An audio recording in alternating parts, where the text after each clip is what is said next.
Hey folks, welcome back to RNG Presents The Dark Veil, a real-play D&D podcast played by lovable idiots. When we last left off, our group of adventurers had a run-in with the Coven of Hags. The Hags had our crew surrounded, uncertain what to do. A streak of brilliant light came shooting down from above, revealing a hero of old, Alistair Lancaster. Destroying half the town, Alistair took up Dayton with plans to take the Wild Heart for himself. With Veritas entering the scene, distracting Alistair enough for the crew to get away, Veritas did the unthinkable and sacrificed himself to take out Alistair, shattering the night sky and plunging the crew into the dark veil.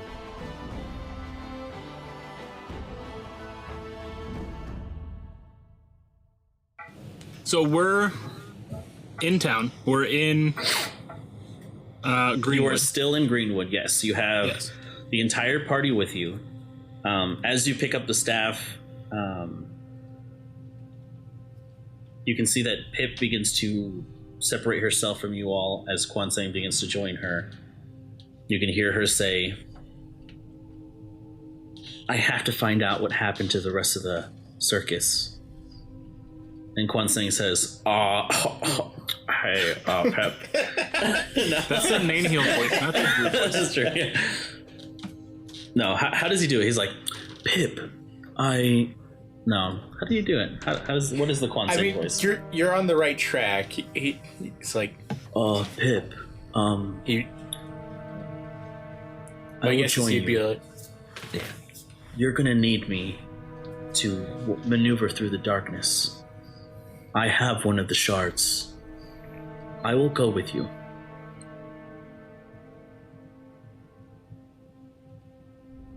And I'm coming too, Radric says. Perfect. that has to be canon.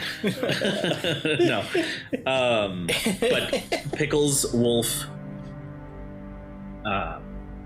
Kwansang, Pip, and Radric, who has been strapped to Pickles' saddle or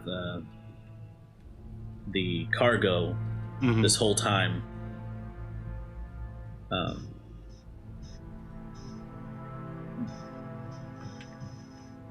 They begin to prepare themselves to leave. I guess I feel like I should have some sort of goodbye moment with them, but it's weird with them not actually here. So I'll say bye. See you next time. Bye. No, it's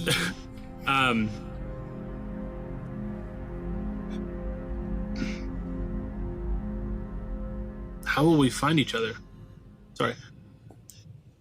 I gotta... How will we find each other? Where'd Dane go? Yeah. It's been a day. I'm sorry. How will we find each other? That's what I want to say.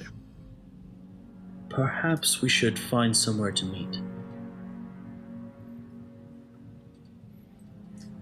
All right, in 2 weeks, meet us in Each of our respective homes when we play D&D together. yeah, on Zoom, social distance style. Wesley. What is the town that the halflings are going to or in right now? Darvington. Darvington. That's right. Just like Kwansang, just meet us in Darvington when you get the chance. We'll be there. Is that also Jenny's last name? Yes, it is. Interesting. Okay. Just Darving. Got it. Yeah. So it's her family's town, kind of. Yeah. You're trying to get. Are we doing this in character or are we doing meta? Because Meta. Either way, it's yes. So you're trying to get in with someone rich. I see how it is. No, it's not like that. They're just friends, man. Mum's the word. All right. Sorry, this is almost as bad as like a month ago when we just couldn't. Yeah. Focus in. Here we go.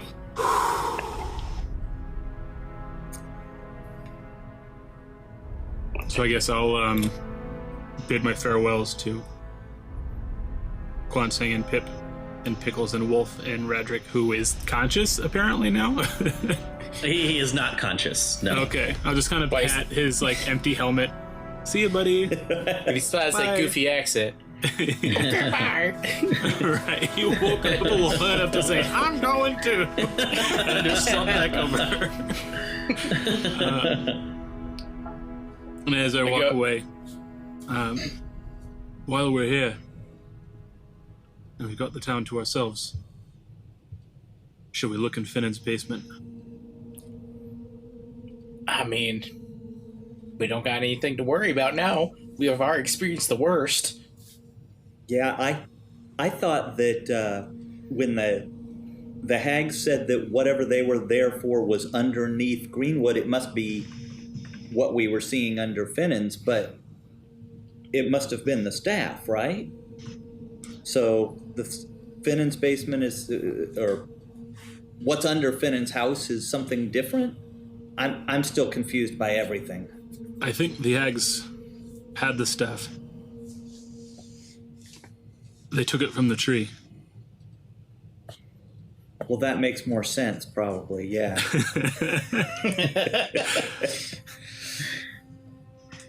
Also, the way that you said hags, it almost sounded like you said the eggs. That's what I heard too. I kind of did, just kind of like The eggs. the eggs. The eggs. Just kind of like left that H out. Trying to do the eggs accent right. I took don't know. the staff. The eggs took the stuff. They had it, and now I've got it. Those chickens.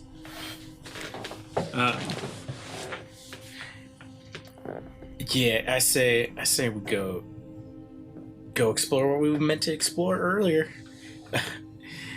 I mean, what else are we gonna do?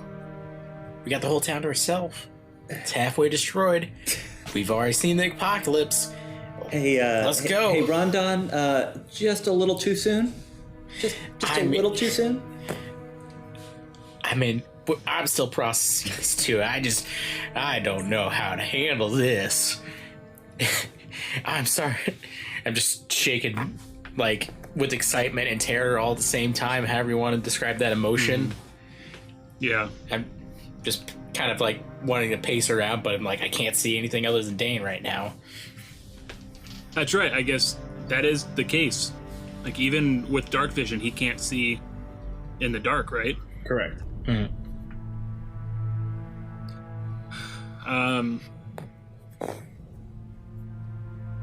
So does the... Sorry. Does the shard give out... light up a radius, or are we able to see the shard and that's kind of it? It illuminates a like a 30-foot diameter, so 15-foot radius. Okay. Basically, I'm Johnny Storm. Yeah, okay. I'm the Human Torch. Yeah. What? Do you hear that? It's Disney knocking on your door. Yeah, Open up, probably. motherfucker. Disney doesn't allow the F words. Open up, motherfucker. Eric, do you... Well, what's the radius that it's illuminated? 15 feet. 15 feet total? Or like 15 feet bright, 15 feet dim? Total. Okay. It'll be slow going, but we should find Finnan's. Yeah. Finnan seemed like a bigger priority to me a couple hours ago, but I do still think we should see what was down there. He obviously has made a deal to gain power, and based on what we were seeing in his house, I feel like his power is greater than mine. I'm a little worried about what he might do next. So any information we can get is going to be useful. Absolutely. And as we're talking, I'll kind of like, oh gosh, my ribs, kind of a deal. Oh gosh, my ribs. And I'm gonna cast Cure Wounds on myself. Okay. At 2nd level. Gotcha. And on D&D Beyond, that's 14.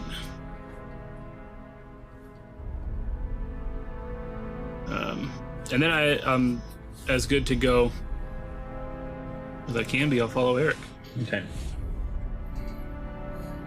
So you continue through the darkness, kind of supporting yourself on this new staff that you've acquired. Both.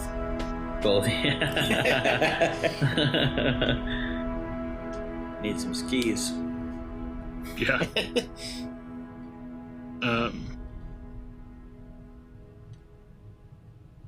Tyler wants a short rest, but I don't think Dane thinks there's time.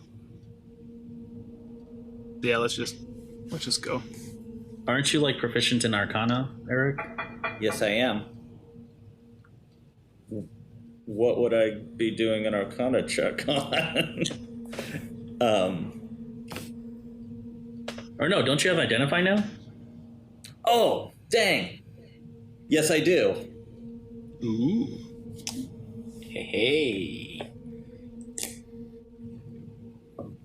Yeah. So,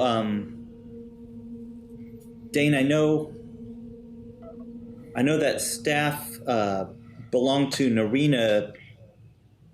Are you familiar with it? Do you know what it can do for you? Or what you can do with it? I knew nothing of this part of her life. I might be able to help you at least know what it can do. It's going to take a little bit of time, but I guess it's probably worth taking that time. And I'm going to just sort of sit down cross-legged, get my book out. I've never done this before. I've just seen that this information is in this book, and try and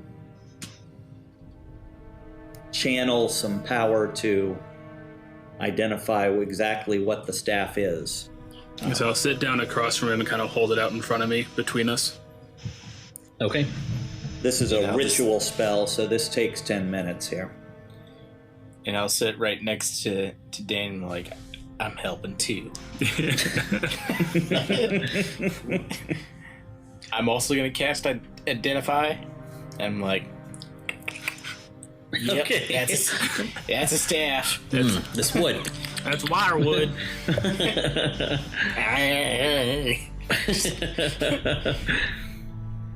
Okay, so you take these 10 minutes or so. Placing your hands over it, there's this deep purple kind of light that just kind of crawls across the entire staff. And at the end of it, you open your eyes with a flash of light that glosses over them. So as the purple energy fades, I'm going to push the staff back towards Dane here. This staff, this is a powerful item. Do you remember those berries? Not the berries that Quan Sing and Rondon thought were so funny, but the other berries that actually fed us for a day and actually helped heal us a little. Good berry. Okay, yeah. This can produce those. You can make 10 of these every day. 10 of those every day. Can't make 10 staffs. Right. Let me start over. 10 berries per day from the staff. Okay. Wow. And then we can turn those berries into staffs? Staff like a trees from the seed. berries. Right. Unlimited power. It's supposed to also keep you from being afraid. I'm really afraid right now. I don't think it's talking about that kind of afraid, but if the hags or anybody were using magic to magically make you more fearful than you would be, this staff protects you from that. It also, I don't know exactly what this does, but there's some spell that you can unlock with this. Calling on the power of the moon. It's a lunar surge that you can channel through this staff. And you'll be able to do all this stuff even while you're an elk or even that dog that I'm not a huge fan of. You can do this stuff with that when you're in those shapes too.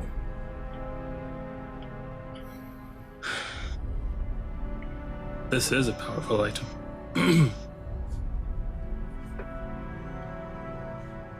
How do I unlock its magic?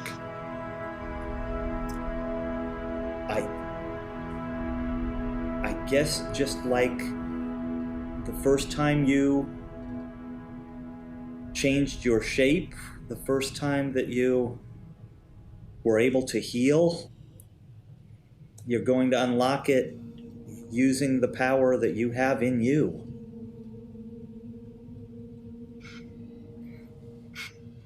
Or you can unlock it right now for simple payment of $8.99. The microtransactions. Eliminates cooldowns.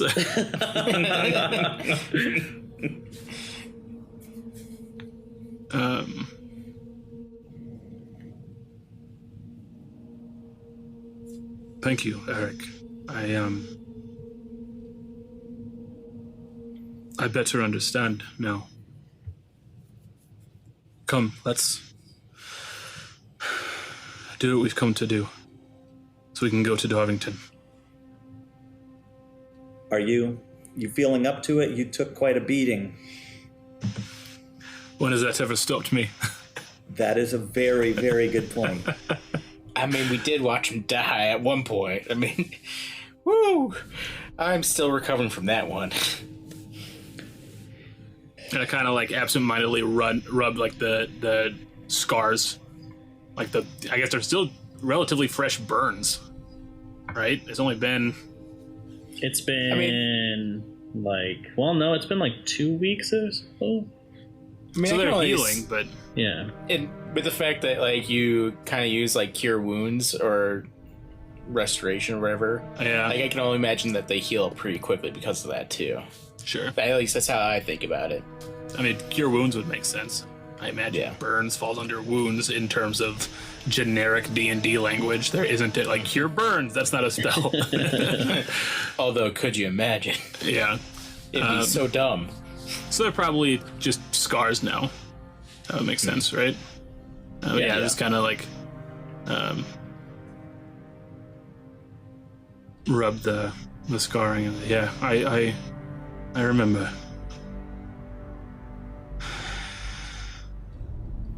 I'll kind of like there's just a moment where I'm spaced, just like kind of lost in my thoughts. And at the time, I'm just gonna grab your arm, like, it's okay, buddy. I'm still right here. Thank you, Rondon. Shall we, my friends? Absolutely, tall one. And I'd kind of notice I'm like looking down at these two. And then I wild shape into a halfling. Okay. First of all, you don't have any wild shapes left. First of all, you're right, I don't. Maybe it is prudent for you to take a short Oh rest. yeah. We've only been awake for like an hour and a half or something, but it's been a stressful that. hour and a half. So The world ended, I mean. yeah. You know what? If you wanted to take a beat, I think it wouldn't be the worst thing to see what I can salvage, if anything, from the remains of my home. If I can take anything to my parents when we go to Darvington, that would be worthwhile. If we're gonna do that, I'm gonna look through the kitchen to see if I can't find that recipe. Yes. So I guess if I'm remembering correctly, isn't his house like gone? It was pretty much demolished, yeah. But it wasn't decimated from his sword. So I'm envisioning like the remains of a house after a tornado or something. Right. Is that, yeah. Is Like, that something? Okay. there are ruins, but it's not like they were, you know, smited. Right. Oh crap. So let's go walk over to Eric's and kind of rummage around while you kind of rest up there, Dane. Well, I gotta walk with you, otherwise you can't see. Well, yeah. That's why I said let's walk over there. Sure. So you can rest up over there while we investigate.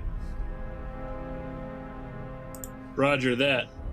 Oh, you fog of ward. I was like, where'd this map go? Yeah. I pulled it up on Schmeppy. Yeah, so I'll walk with the crew, doing the double staff walking. Okay.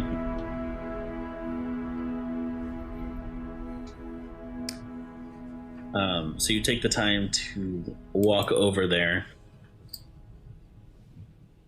kind of passing the splintered pieces of wood and the chunks of rock and dirt that were shot up into the sky from this cataclysmic attack. And there are open, like, fissures in the earth still. I'll toss them across. Toss me. Not a word. Eventually, you do reach the ruins of your house, Eric.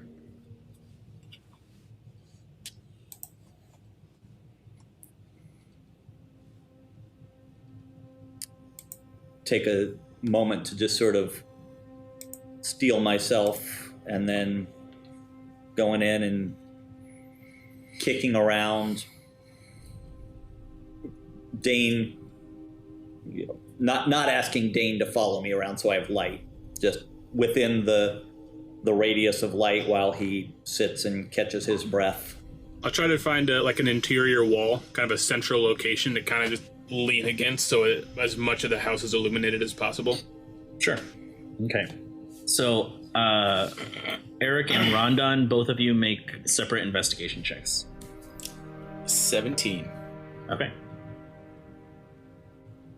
13. Okay.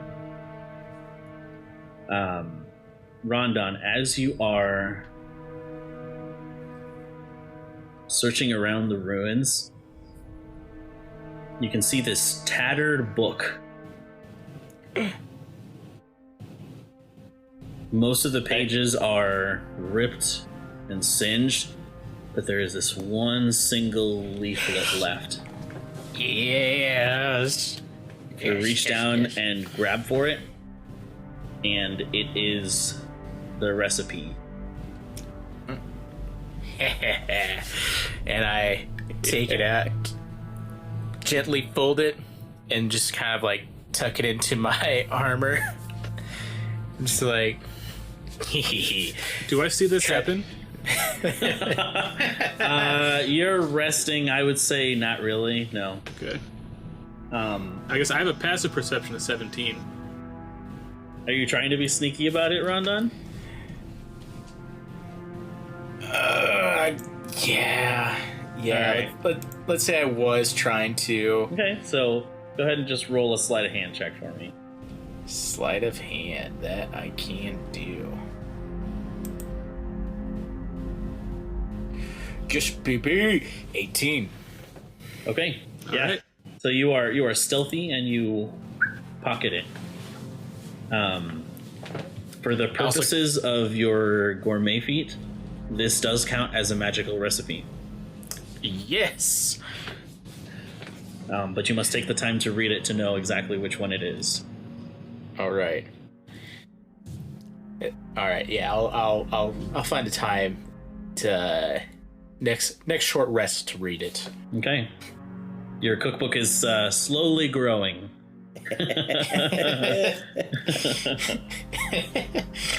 Oh, I love this.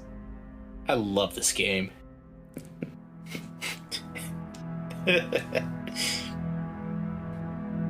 Ooh. Audio's taking a dump. Or is it just me? It's a little choppy. Okay, let's take a break from music for a second. You guys okay Maybe with that? Yeah. should give the audio an antidiuretic so you can stop taking a dump. Ooh. Just kidding. Are you 9? Some days. I also forgot what exactly recipe your mom was trying to hold. Spiced potatoes. Spiced potatoes, that's right. Spiced potatoes.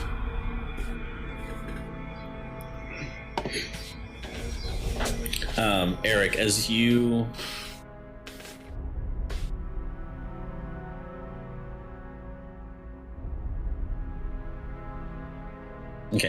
as you are looking around, you said you got a 13? Yeah. Okay.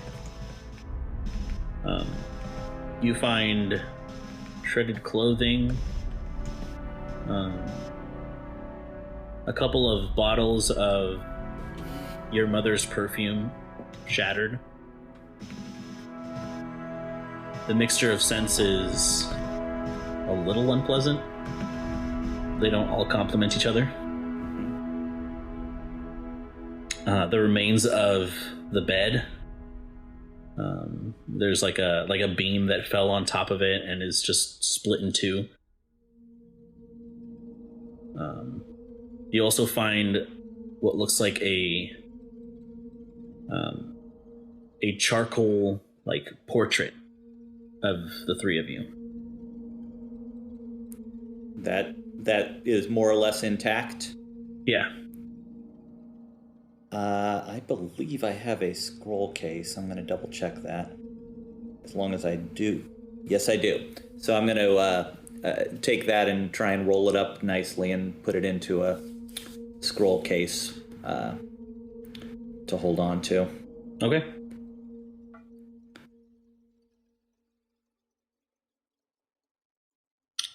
That is pretty much the extent of what you find besides, other ruined things. I'm gonna go plop over by Dane. I don't really need a short rest, but keep him company while he's resting up. Yeah, But also- the remainder of the time I'll just be sort of looking in disbelief at all of this and kicking at it listlessly with my foot. Okay. Eric, come and sit. And I'm going to cast Good Berry at first level. I don't know, I guess we just ate breakfast, didn't we? Yeah. I was like, hey, here, this'll it'll fill you up, just comfort food or whatever, but we literally just ate. Like, I could not eat another bite. Right. What am I going to do with all these berries? I made these berries for you. What am I going to do with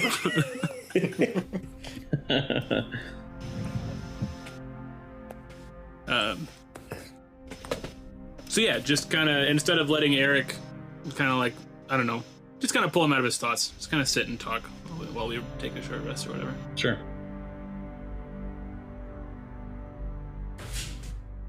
Is the hand wavy? Like, oh, and then they talk during the short rest. Right, yeah. Sure. And now, yeah. Gotcha. Okay. As the camera pans upward and then Sure. Yeah, so eventually the your rest comes to a close. You can use any number of hit dice if you'd like. But you can add Apexis Flora to your inventory. toy. Cool, so we'll each have one. Hey, that's what the berries. They just plant more staves. Staves. I'm gonna start with 2 hit die. See where that gets me. 9. Yeah, that'll do.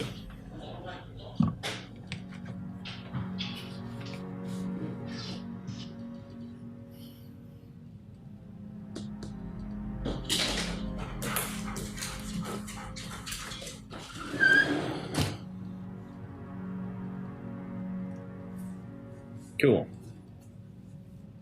You got your staff added? I got my staff added. Could I have unattuned the Staff of Withering at this? Well, no, I have space. I'll have both of them attuned for the time being. Okay. So I can do the Gandalf thing when he's like whacking with two of them. Yeah. Oh, they are technically versatile weapons, but you need a free hand to cast spells. Unless you've got Warcaster. Yeah. I took that Druid Smith feat, That's right. which I'm gonna use to fashion these dang shards. No. No? No, you need a legendary smith to forge legendary armor. But it's not armor. Right. Like, you're not proficient with working with an artifact so ancient that it, But there's natural materials. That's what I can make stuff with. It's not a natural material, no. It's the stars. Crystals is just rock poop. You can fashion. I guess you could combine them, but you would need a hand from a legendary smith or a legendary armor or weapon. So chop off their hand. There you go. And then I'll call this guy Vecna.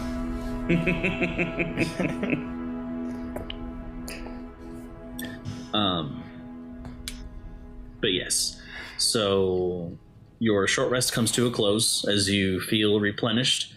Eric, your spell slots come back because you're a warlock. Yeah, that's right.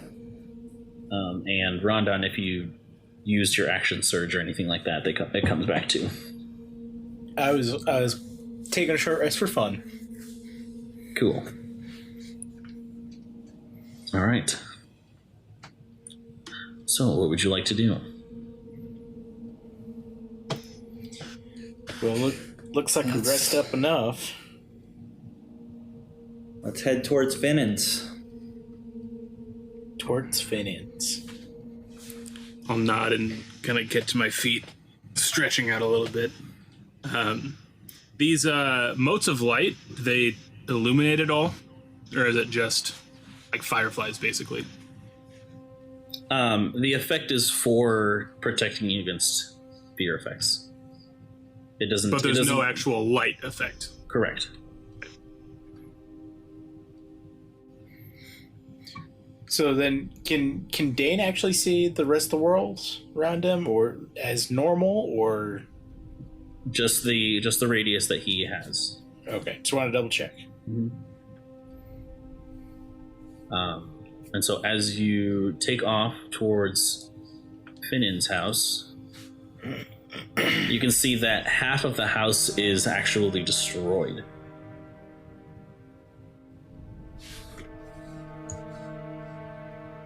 Is that magic circle, is that still there? Taking a look, it is not. It looks like half of it is present, but the other half has been just absolutely obliterated. It seems as though the house itself was just cut in half.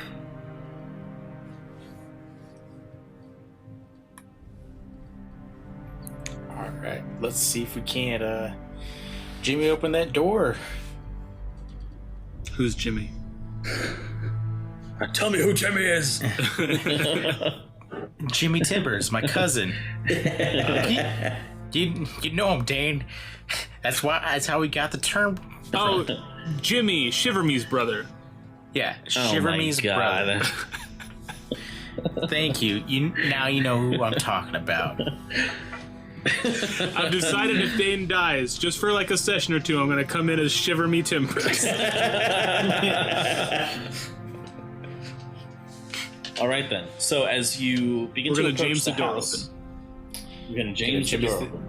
Jimmy, the door open. The door itself is open.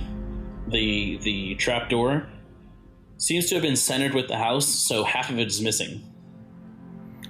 Is the Well, this is, go ahead? I was gonna say that this is convenient. Yes, it is. Unless the ladder is on the half that's gone. Is there still a ladder down there? There is. Then down we go.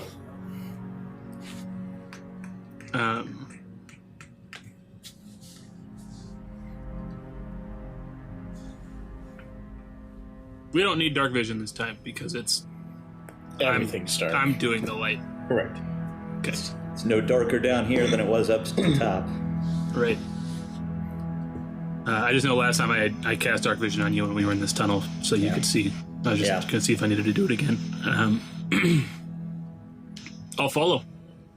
All right. So as you one by one you head down this ladder, Dane, you do have to crouch quite a bit since this is a halfling hole.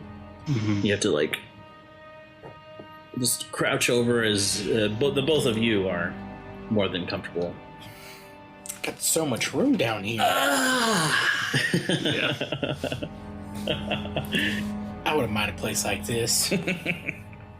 You continue your way until you reach this. It's like a small circular chamber, just as you saw before.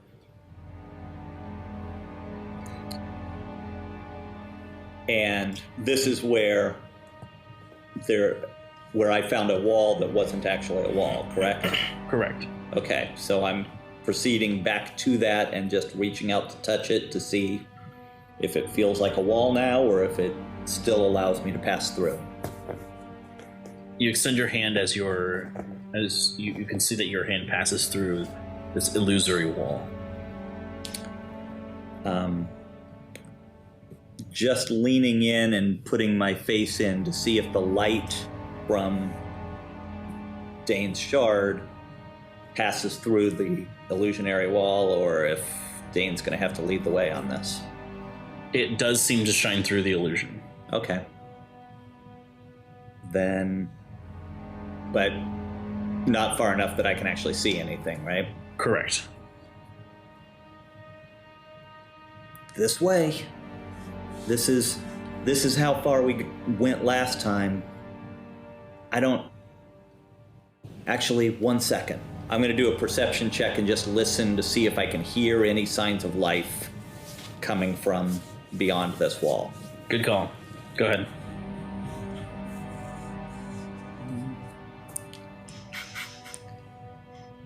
That's a 6. Okay. You can't hear anything because your own heartbeat is louder than anything else. I'm just listening like, wow, Eric, your heartbeat's actually really loud right now. You can hear that too? I mean, I don't blame you. It's scary down here. I thought it was footsteps, but no, it's me. Okay. Wand out. Come on, this way. And heading on in. Okay, so he passes through the wall and the two of you follow suit. As you reach the other side of this illusion, the tunnel continues, though it is a bit more refined than the tunnel that you just came from. You can see that the tunnel itself, while it is still stone, you can see that there is like a shelf to your right side that comes up to about your elbow height, Eric, that kind of runs along the wall. And you can see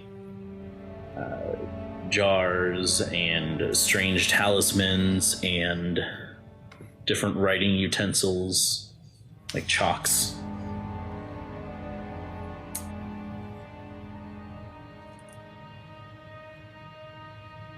I'm going to detect magic down here. Okay. So as you begin to kind of concentrate and the detect magic goes out, it seems that all of these are magical components in some way, though they do not carry within themselves any kind of active magic. just like a faint magical presence to them. Any of the books look similar in any way to the book I carry with me? No. Okay. Then I'm just gonna leave them be and move on. Okay. Further and further you continue until you reach a point where there is a 4 foot wide, almost like a 2 foot deep kind of alcove in the wall, and you can see that there is some kind of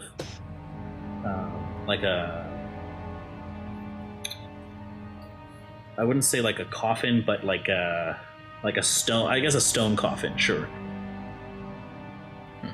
I'm thinking the word sarcophagus. Is that? That's Egyptian. Are you sure? Yes. Sarcophagosum. I mean, they're all right, I guess. I don't know if they're awesome, but Sarcophagus, all right. sarcophagus, a stone coffin, typically adorned with a sculpture or inscription, and associated with ancient civilizations of Egypt, Rome, and Greece. So it's like it feels weird saying sarcophagus, but let's just say a stone coffin. Okay. A stone cophagus. Closed, open, It is currently closed, yes. and lying horizontally, upright. Horizontally, Okay. yes.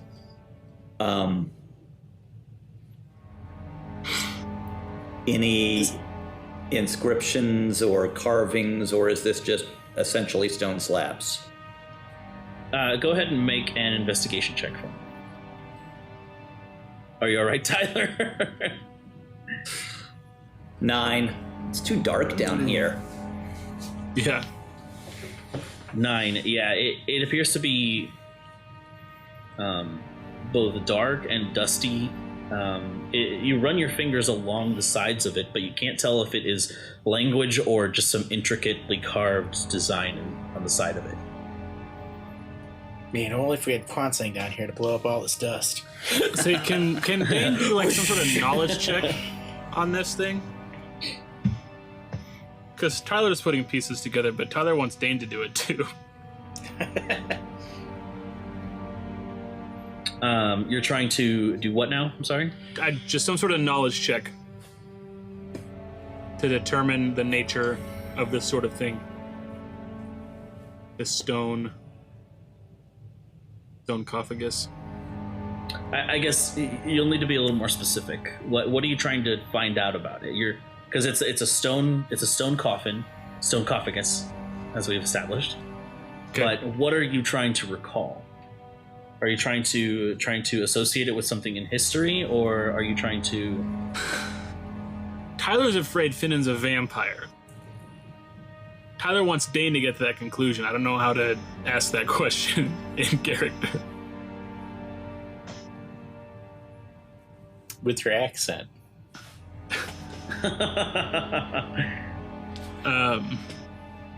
But just like based on the fact that he turned into a bat, we also saw Veritas do the same thing. And just kind of putting these pieces together, I want to kind of see like, is this like normal vampire behavior? Is that what is happening? But this is Brain's thoughts. Brain's Dane's. Are you having a stroke? Dave's nuts, having a stroke. Oh no. Does that make sense? Am I asking the right questions? Is that clear-ish? I guess Dane would have common knowledge of, just basic, like the people's information about vampires, Sure. like scary things in the night, Conventional wisdom. Exactly, yes. Yeah. So I would say that you could come to that conclusion on your own. Okay. So I guess as Eric is kind of like, you said you were kind of like rubbing your hand on it, right? Yeah. So I kind of like reach out and like pull you back a little bit. What is it? Think of what we've seen. When Finnan left, he turned into a bat. And when Veritas came to fight, he turned into a bat. If Finnan is sleeping in here, we shouldn't wake him. You think he's a druid and he can wild shape? Perhaps a vampire. That makes more sense. He wasn't carrying a staff, so That's true. All druids carry staves. That's the Dang it. rule. Dane is a super druid. He's got 2. I'm a two-wid. Big brain power. Sorry, big Dane power. That's brains Danes. Brains Danes. Well, shoot. Does this tunnel continue on past this alcove, or is this Yes. kind of the end? Okay. It does continue. Do vampires have to breathe?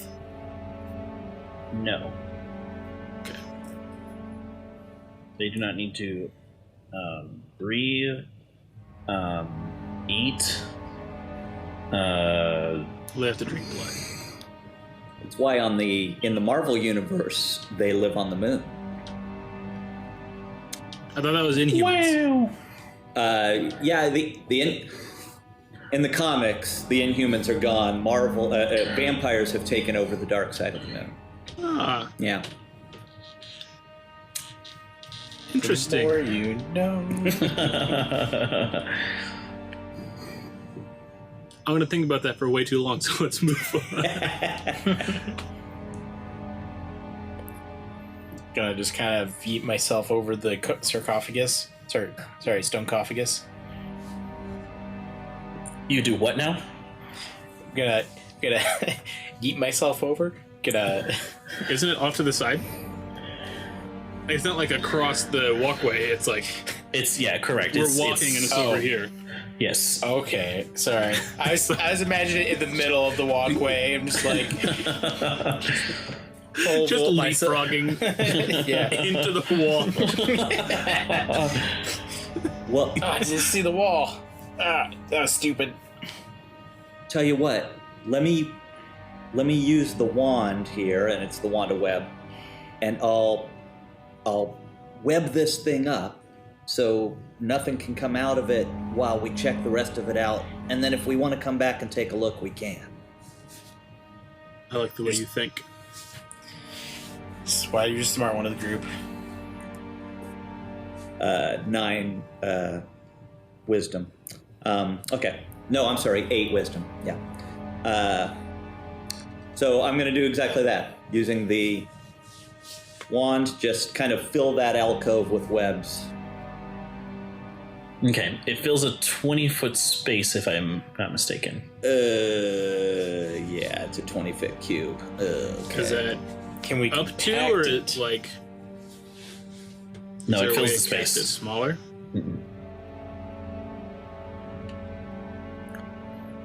It's a All very right. compressed 20 Yeah. foot. What was your wisdom check, Mike?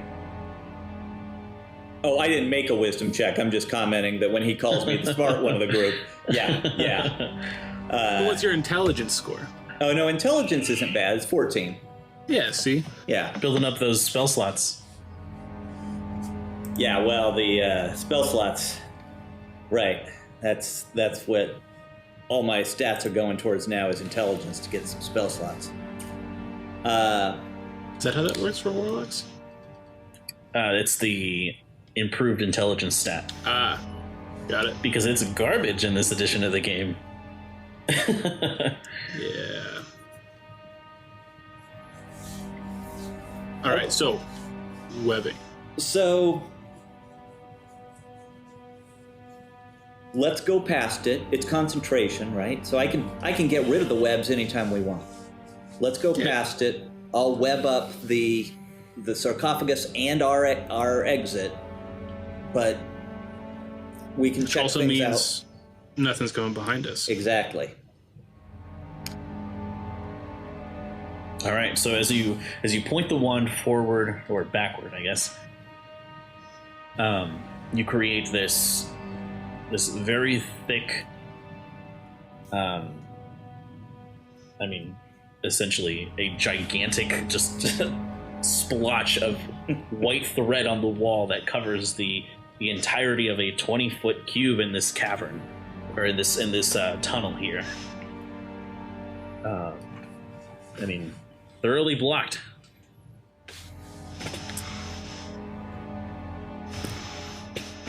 Okay. Well, let's. I can keep this up until I need to cast some other spells, but let's go on, see what else he's got down here. All right, and you press on.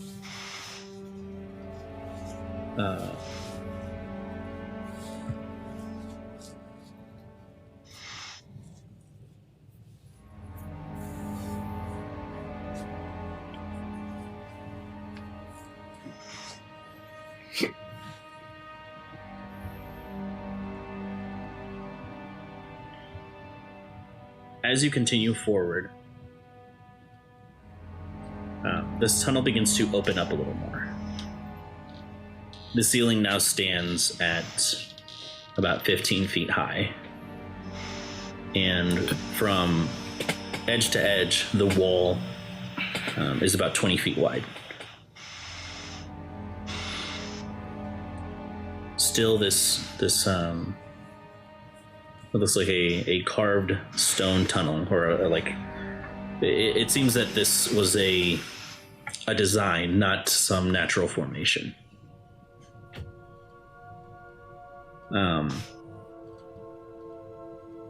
You can see that there are braziers to your left and to your right that kind of continue out of your vision.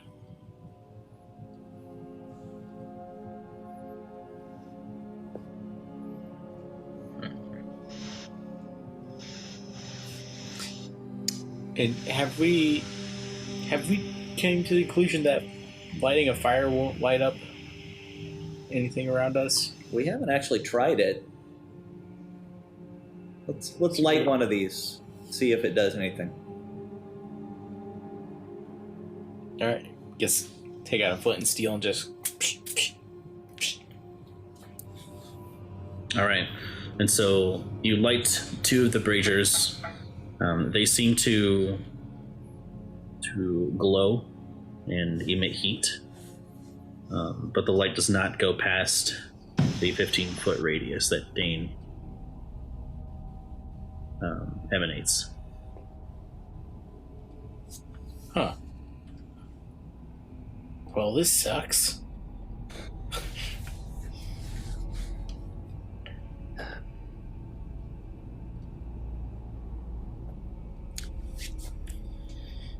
Well, that was a frustrating discovery. Can I try?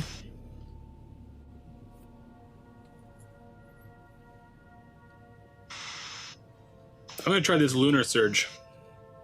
Just like into the darkness. Okay. Are you aiming it anywhere specific, or are you just aiming it wherever? You said like there was like a hallway that extended with braziers one direction. So the room itself is about 20 feet wide, 15 foot tall. Okay. And in the center, it seems as though there's a walkway. Nothing, there's no like carpet or anything else like that. It's just braziers that continue forward, like every 10 feet or so. Okay. Left and right of each other.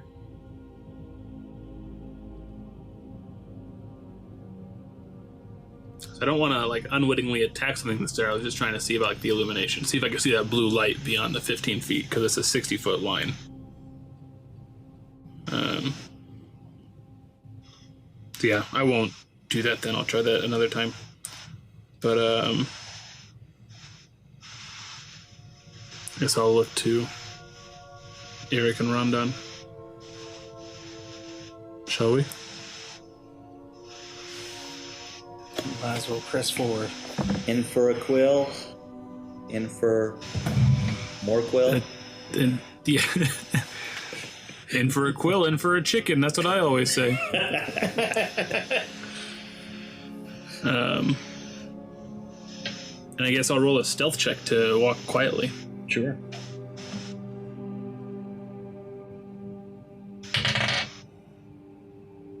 It's a 12.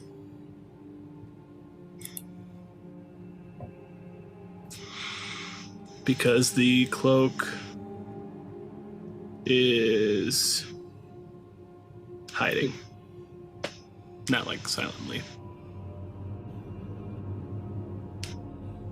It still grants you advantage, no matter what. As it says, advantage while the hood is up, which I don't have up, on checks made to hide. Gotcha. So Okay. All right. So you try your best, and are you creeping forward? yeah. Yeah. Okay. You continue forward in the darkness. Are you staying towards the middle or the side, or I guess where are you going? I guess I'll kind of follow Eric's lead. Yeah, I'm going up the middle here as walking along, trying to envision Finnan walking these same steps and what he might be doing down here. Okay. Eventually, the braziers stop. It seems as though there are 6 sets of them as you continue forward. And you begin to see these statues of what look like naked, featureless humanoid creatures made out of this blue stone.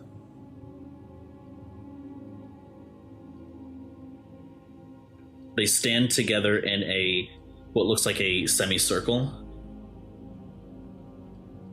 Each of them holding their hands out as they clasp each other's. And there is a single gap. How many statues did you say there were?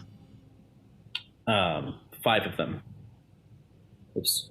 So there's a gap where there should be a 6th. Correct. Okay. How tall? How big are these? They're about 6 feet tall. I'm gonna pull out my axe and kind of like poke at one. Just to kind of suss out what's happening. Your friend Finnan is into some weird stuff.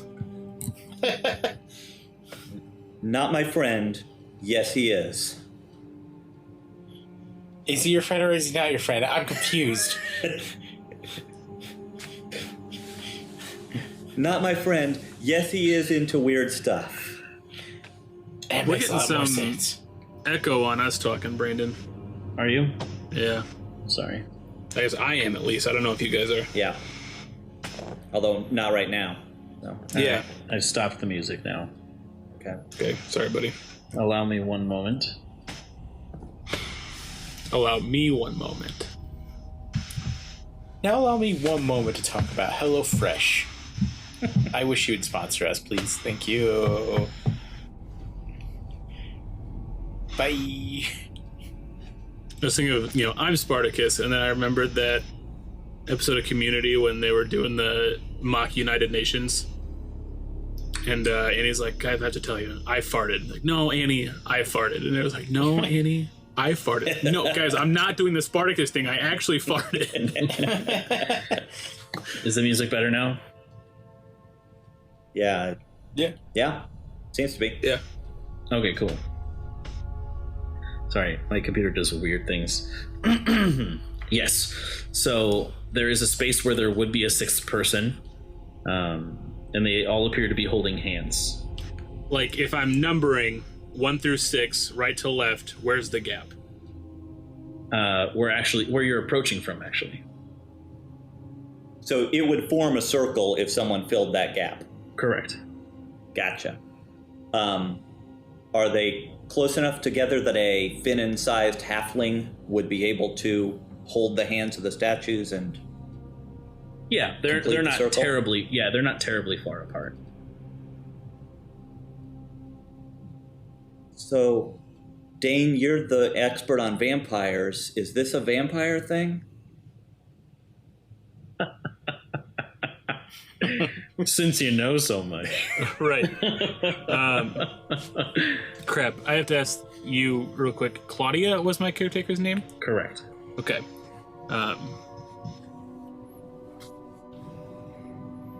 Claudia was a vampire. No. Claudia just used to tell me that vampires sleep in stone coffagus and stone coffagui.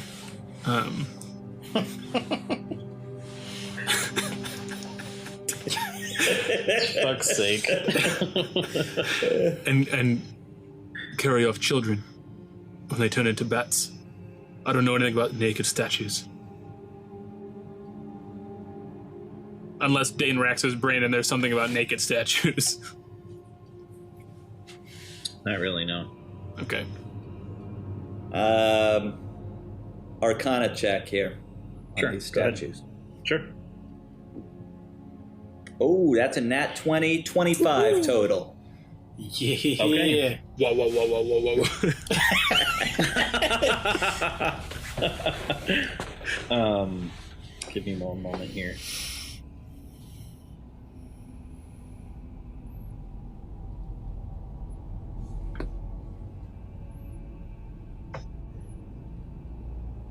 You begin to inspect the statues. They all appear to be androgynous. Like I said before, featureless, perfectly smooth. It appears as though, as you begin to kind of check it for magic, these hold the same symbols as the circle Finnan had drawn in the floor. As you kind of just begin to inspect. There is a floor to it. I didn't say that. On the floor, the circle appears to have the markings. Okay. The circle there is a mirror of the one above. Correct, yes.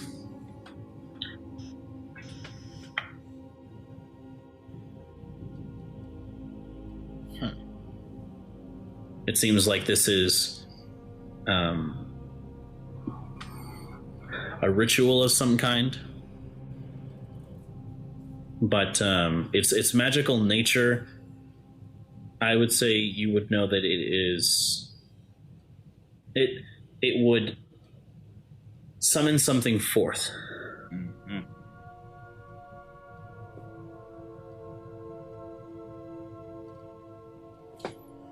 Well, should we hold their hands? Of course not, Rodon. It doesn't seem like a good idea, but I really want to see what happens. Oh. I'm outvoted. I'm getting a definitely maybe from this. Eric, this is your world. I know nothing of these things.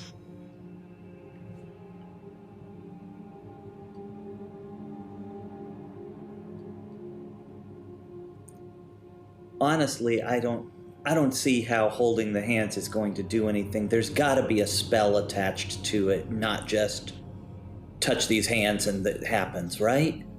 Right. I'm gonna hold their hands. I just said I know nothing.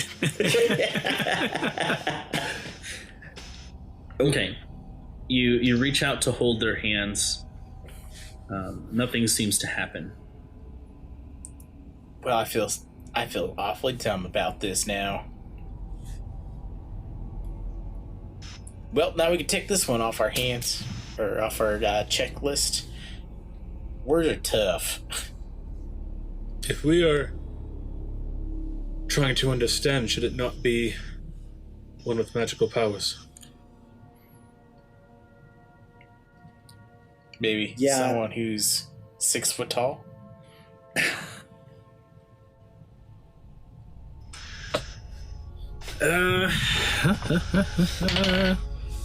That's a low wisdom roll, so I'll try it.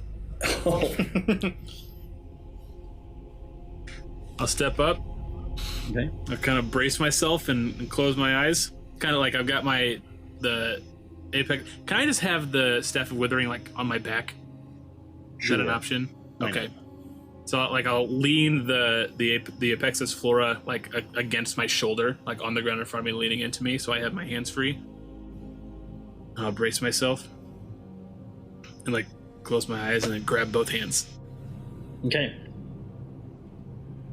You reach your hands down to grab them, and there's a split second where Rondon, you and Eric, you kind of see this like strange like blue, almost like an electrical tether, kind of like suddenly snap to Dane's hands as he grabs onto both of the hands from the other two statues, and you can see them all suddenly begin to glow brighter and brighter as the wild heart from within your chest suddenly just flares, and you can see this blue ethereal just kind of wispy smoke just begin to trail off from it, and you can see them glowing brighter and brighter and brighter as the sigils on the floor suddenly just fill up instantly. You can see this strange kind of tear in space and time begin to open up as this blue electrical crackle begins to form. And you let go. And it... What the hell just happened, Dane? It was your idea. What the hell are you doing? I told you not to hold their hands. Dane, you should have listened to me. Okay, I'm doing another Arcana check, specifically whether, I get these purple flashes of light when my power activates. If anything looked familiar in the energy that we saw there. Similar to your power, you mean? Yes. If Okay, this looks like it's linked to my power. I got a 12 on that. It doesn't at all. No. Okay. You said there was like a portal opening. Or it looked like a rip. Right. In like space and time. Yeah, like something was apparating. Did I see anything? Or is it I'll just... say Excuse me. I'll say just make a perception check for me. Okay. Just to see if you could see anything.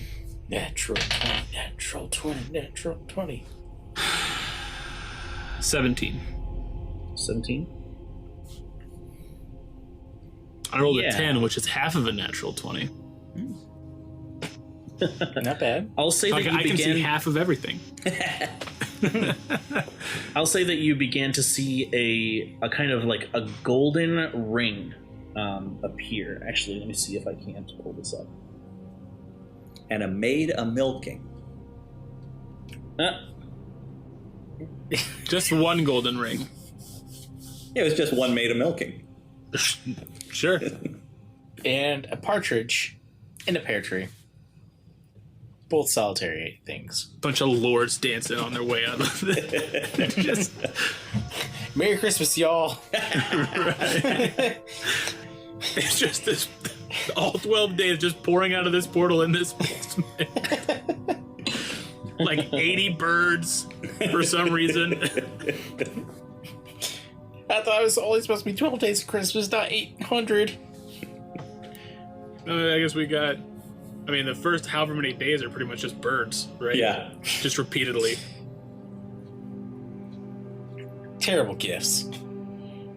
I mean, if you're on a farm, you can raise them and eat them. Touche. But... Never mind. I was gonna say we live in modern times, so I'm like, hold up, this is D&D world. Like, we don't live in modern Right. times. Right. Yeah, no, D&D is medieval times. Real medieval history is what we're describing right now. Mm-hmm. they don't have McDonald's No. in D&D world. No. But also, we do still have farmers in modern times. What?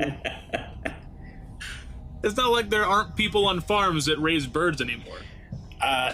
Doubt. And lords dancing is just landlords. Like, I'm one of the people in that line. Landlords. Landlords of dancing. Rent is due on the 1st. Actually, it's apparently illegal in America to use terms of nobility. Like, there are people who have, like, you can purchase just enough land in the UK to have like a noble title, but it's illegal to use it in the States. If I'm understanding correctly, I could just be talking out my butt. Interesting. If I put it on, would I turn invisible? Uh-huh. Oh. When I say ring, I don't mean like a finger ring. I mean like a ring, like... You're talking like one of those like ring lights that people use when they're making makeup videos. Sure. Like a metal disc, like a golden disc, but hollowed on the inside. Like a ring. Yes. Sounds neat. We are in the darkness. Would it bind them? Oh my god. I love this. So that is what you begun to see. That's what I begun to see. Began to see. Begun if you did had seen. So I relay this in turn. There was some sort of golden ring forming.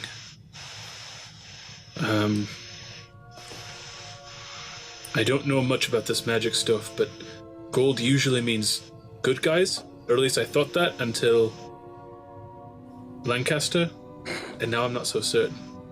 Yeah. What if it brings Lancaster back? Oh!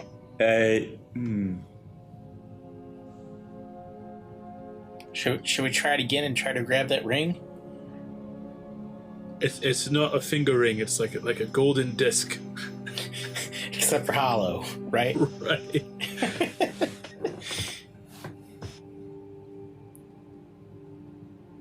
I'm going to give it a try.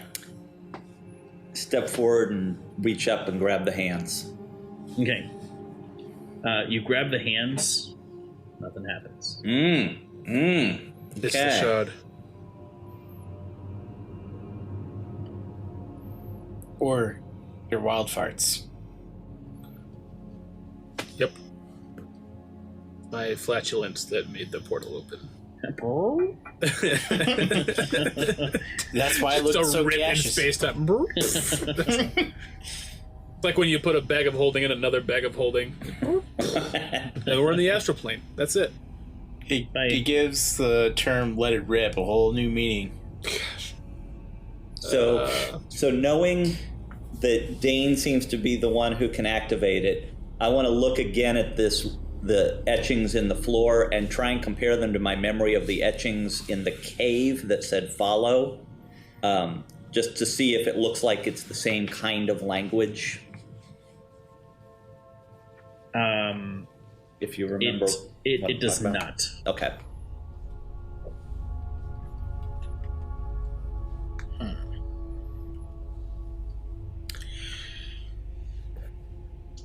Well, we're in your hands, Dane.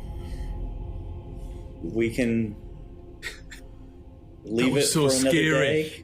I'm not doing it again. No, some questions do not need answers, but some do. Which is this? Well, we have a lot of questions and not enough answers, so I don't think the dungeon master would have put it in front of us if it would immediately kill us. Now, what in the history of our knowing each other would make you think that he would not do that? That's a good point. I'm sorry, is this a new deity dungeon master? I'm not aware. There's so many gods nowadays.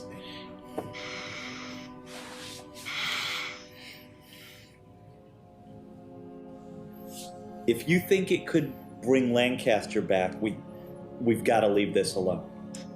I guess I don't know why Finnan would be messing around with Lancaster. does it? I mean, did the golden ring? Did it make Dane think of Lancaster or just Tyler? I'll say this: you know that Alistair was after something, and the hags were after something underneath Greenwood. So this could be very important. So We gotta grab the ring. Dane, put your hands back on. That was dumb. Love it. Eric, what do you think?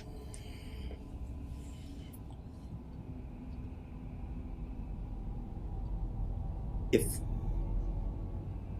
Rondon and I will be ready to grab you and pull you out of there, if Or anything, chop off her hands. if that's what it takes, I'll be ready to web up anything that comes through, hoping that can at least slow them down. And when I do that, that'll free up the webs for our escape. Unrelated question. If a druid was missing limbs, would they also be missing limbs in their wild shape? Ooh. No. That'd be an interesting, backstory for a druid. Yeah. Anyway, totally way off topic. Rondo was just talking about chopping my hands off. All right. On the subject of cutting my hands off, Right. what is this tangent?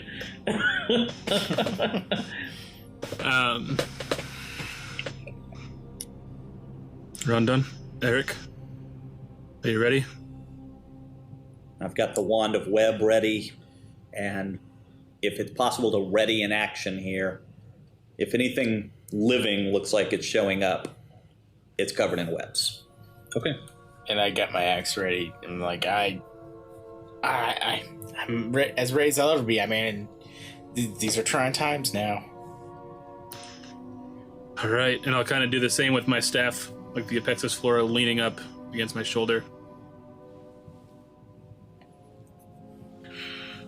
And I'll grab the hands. Okay.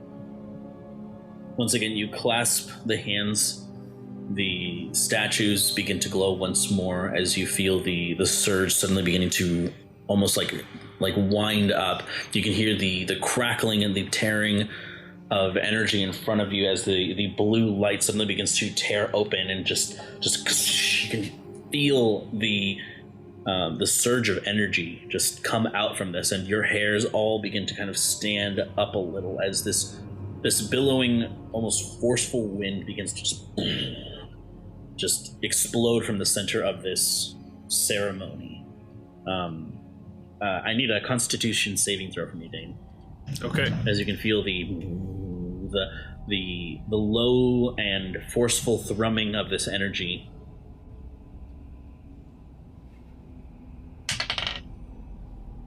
Eight.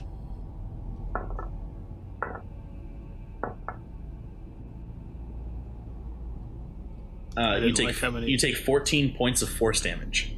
Okay. As you hold yourself and you kind of feel the impact of this, as it feels as though just the amount of force is just taking its toll on your body. Mm-hmm. And as you guys begin to see this tearing of this rift in front of you, you can see the golden ring suddenly appear as the tear suddenly closes, but the ring stays there, and you can see this emanating golden light from it as Dane, you release the hands and kind of fall to your knees.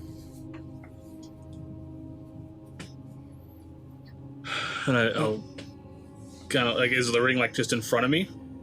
It's in the center of the statues, yes. Kind of hovering in the air? Correct. Eric, take it. Dane, I'm sorry that... It's all right. And it's I'll all right. reach out and kind of step around him and reach out and try and pluck it out of the air if I can. Okay. You take it from the air, and it still feels weightless. You bring it close to you, and as you hold it with your hands, you can see that the darkness is no longer present when you look through it. Whoa. Rondon, and I'm going to kind of turn it so that he would be looking through it and see if he notices anything. The same thing. Whoa. What? What? I'm sorry. I am lost for words right now. Eric, what is this? I don't know. It's like a window through the darkness. This is... I don't know what to make of it other than if this is what the hags were looking for and Lancaster was looking for, then we need to keep it away from them, right? Yeah, I mean, this is right now a very powerful thing. Like, this is our only true way of seeing. I mean, no offense, Dane, but I mean, it's a very dim light. I get it. You don't need me.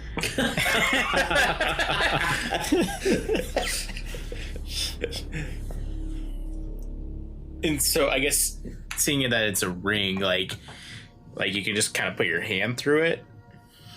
Mm-hmm. And so Eric, what if we put our head through it? Ooh, is it big enough to do that? For your size, yeah.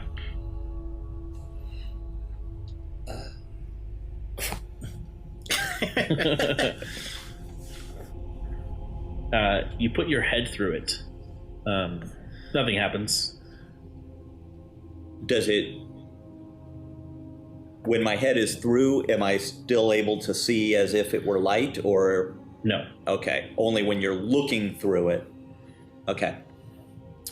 AKA bogus. Yeah. It's a window, not a door. Okay. Well, we tried something cool. Yeah. And we got something cool nonetheless. I mean, kudos. So it, like, looking through it in the cavern, it looks like how it would look if lit by the braziers, right? Correct. It's not like, oh, there's no darkness in this, like everything is illuminated. Oh, no. Sorry. It is... There is no darkness at all. Wow. Wow. Okay. I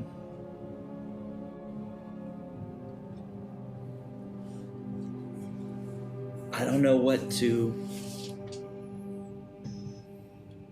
What? And sorry, how large was the ring, did you say?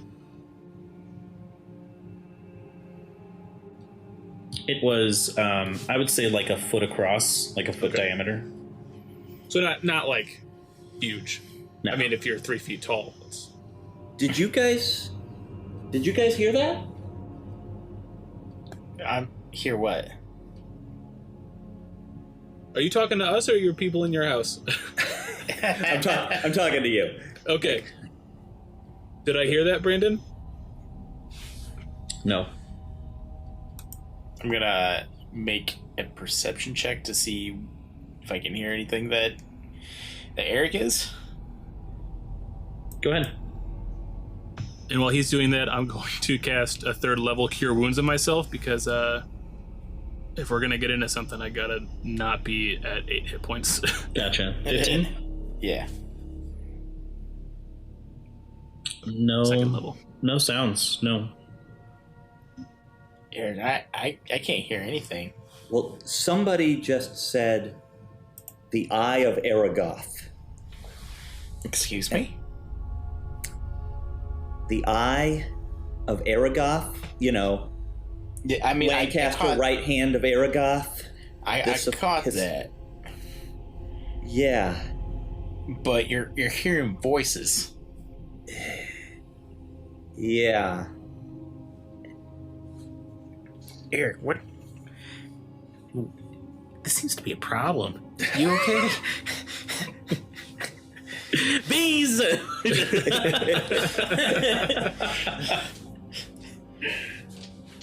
This would have been a mighty item in Lancaster's arsenal.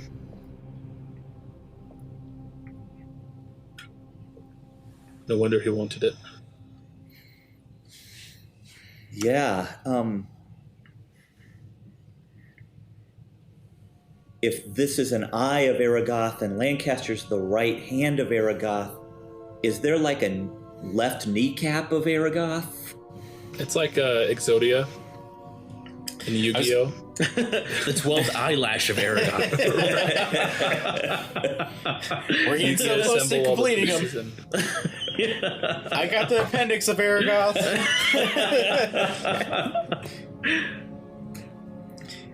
So, I guess given the size, it's a foot diameter, and Lancaster was a rather sizable dude. Would have this been a contact for him? Like, just... Not quite, no. I don't think he's that big. So, a monocle. Indubitably. Well, I don't know what to do with it, but I don't think we can leave it here. Oh, That comes with us. Yeah, we cannot leave this. This is our ticket to see. Jeez. This is so frustrating. I haven't been this blind ever. Yeah. Welcome to the week we lived in the Druid's Grove for me. I don't see. Once we saved him, there was torches and stuff. Yeah. Is there anything else down here that you can see now? Yeah, so along the ceiling, along the floor, in the corners, around the walls. Anything else? I'll make a investigation, perception, what? Sure, go ahead. Here's an investigation check for you. Ooh, that's good. 19. 19. As you begin to look around the room,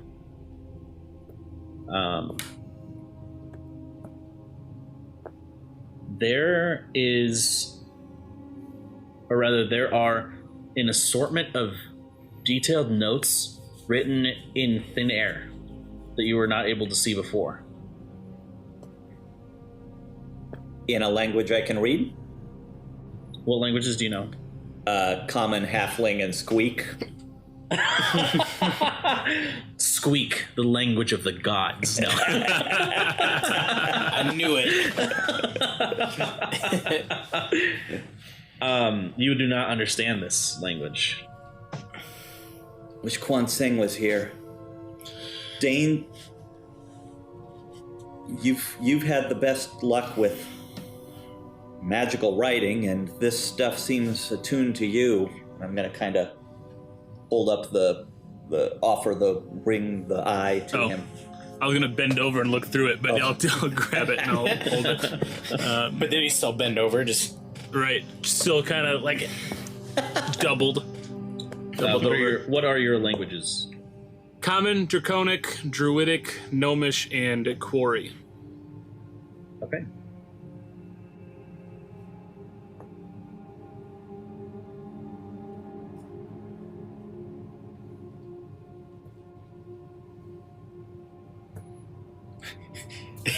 Comes back up. It's none of those. Yeah.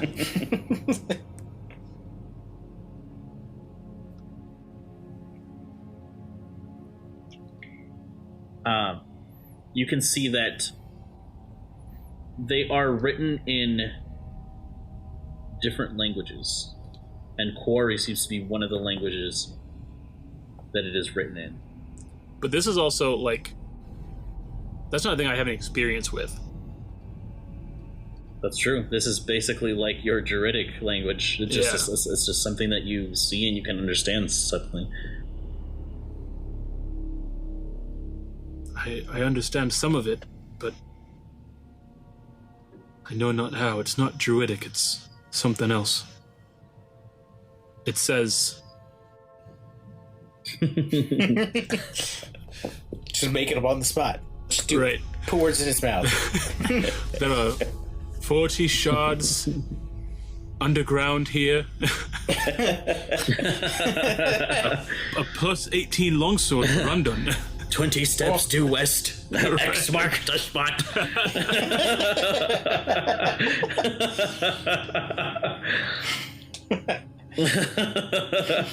A million quills for each of your party. Hallelujah.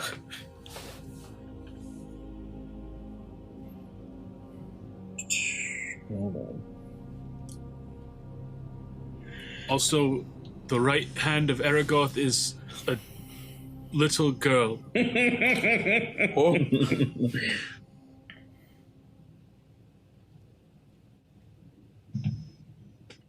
There is a small excerpt here.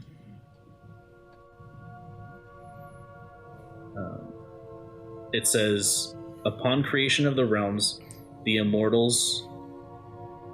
Upon the creation of the realms and the immortals, the first mortals were created. Made in the image of Aragoth, the Aasimar were Varistwol's first.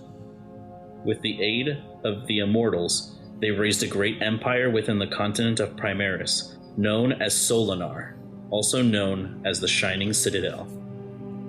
The world was young, untamed, and dangerous, fresh and unexplored.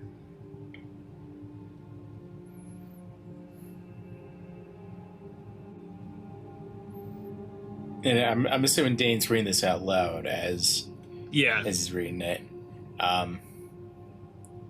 Sounds like an origin story. I guess Spider-Man comes in. Another reboot. Yeah. It's actually my cousin, Tommy Timbers. Instead of Peter Parker, Tommy Timbers. Right. Anyways. Anyway. I guess with that being said, like, does this sound like common folklore that we would have known growing up in Zaria? I mean, are you proficient in history? Not at all. So, not really. You know things about the world, but nothing about its origin. Like this is like, oh, neat, cool. Like, I didn't know that. Yeah. Oh, neat, cool. I didn't know that. Well, you don't know a lot there, Dane. We don't. You know nothing. So there is something more besides that.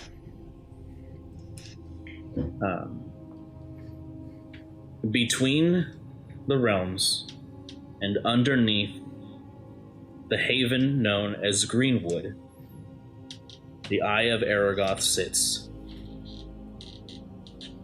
Bound by magic, the eye remains closed.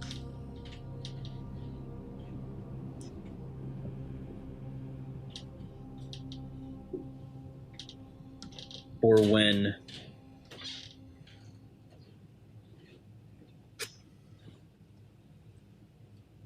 the true Avenger of the Darkness appears, the eye will open, and they will travel past the stars beyond the Dark Veil.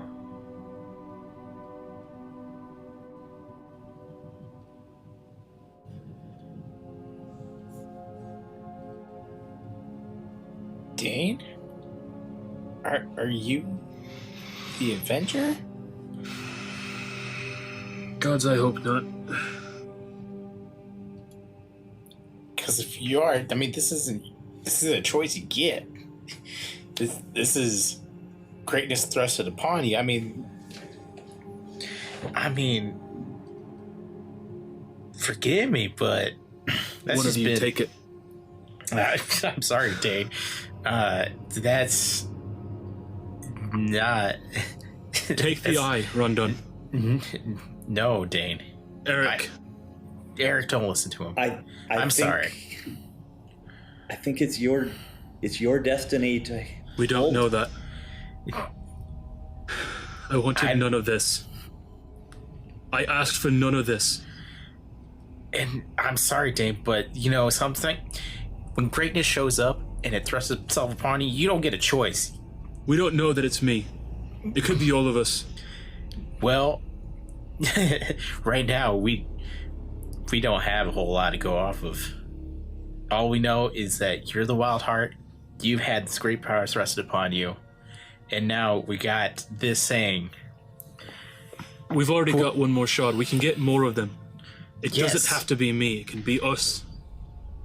Well, yeah, let's do that. But I want you to understand, Dane. Like, believe in yourself for a little bit, please. I need you to. I need you to believe in yourself for a second there, Dane, because right now you're the only light here. In more There's sense than plenty of one. light in this. I just want my life back. Well, we don't get a choice right now.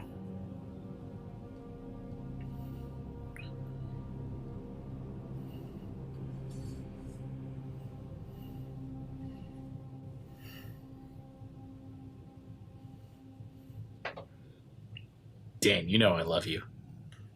Like a brother, you know. I've watched you grow up. I've seen so much of you. And if there's one person that I know that deserves this, and that even if you don't think you do, and who can handle it, it's you. It's always been.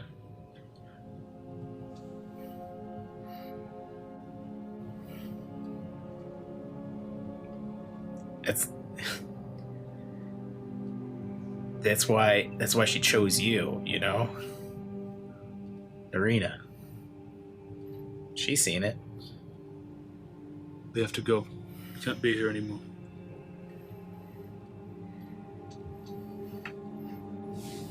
I don't want to hear any more about it now.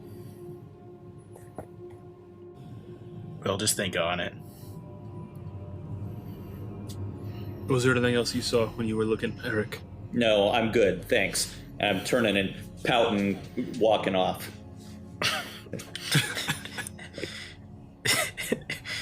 Could have been me. Eric, it can be you. It can be yours. I don't want it, Dane.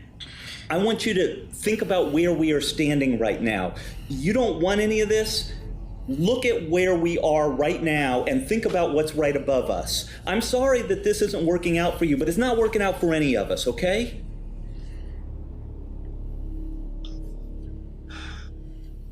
You're right. You're right.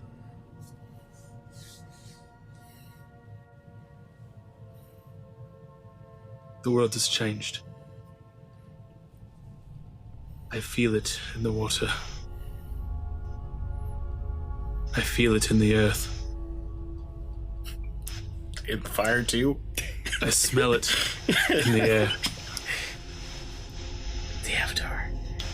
Much that once was lost. For none now live who remember it.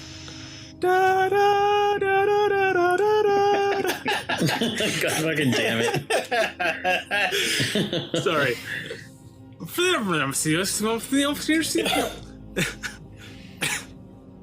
You're right, Eric. I'm sorry.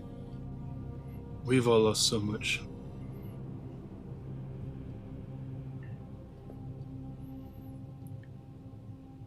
You have my solemn word, my friend.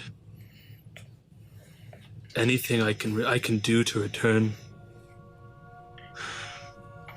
your home to you. Whether I'm this Avenger or not, You you have my sword. I'm sorry. I've been in a Lord of the Rings mood today.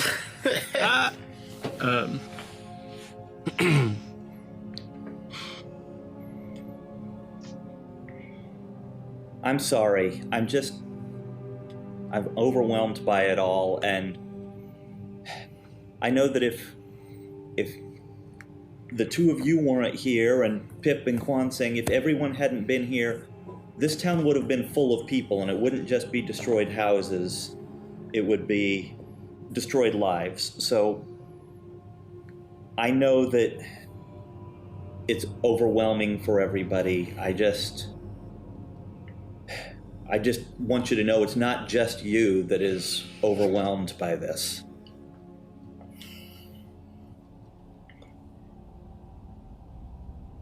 I shouldn't have bit your head off, but I hope you understand where I'm coming from. And I should remember myself. And remember where we've all been. And what we've all been through. We're all in this together. You suddenly hear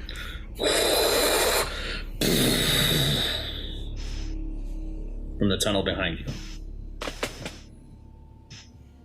I'd hold the thing up and I just spin on the spot with like the staff pointed outward. You can see this kind of cloud of dust suddenly billow out from the tunnel where you were. Has it been an hour? It has not. Okay.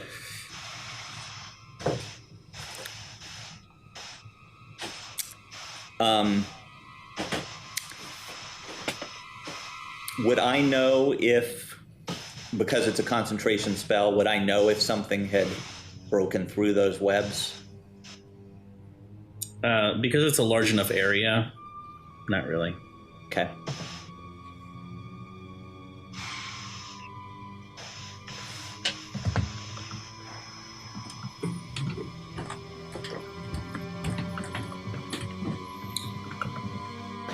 Who's there?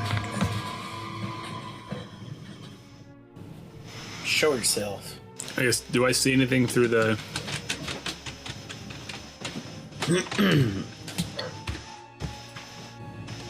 As you hold the eye up, looking through it, you can see the dust kind of settle.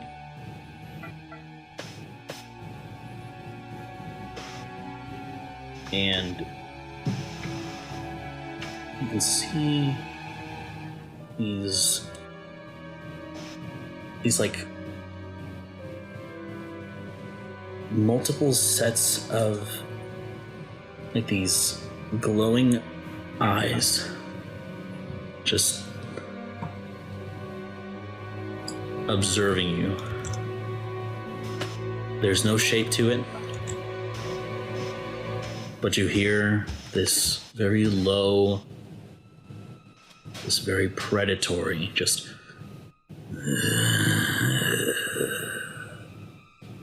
So I guess as I'm standing there, like staring down this, there's like a tunnel, like this. You said it was like dust billowing and like eyes gleaming. correct. In the dark. What's the light reflecting off of? Or are the eyes like their own? Are they luminescent? On their own, they're slightly luminescent.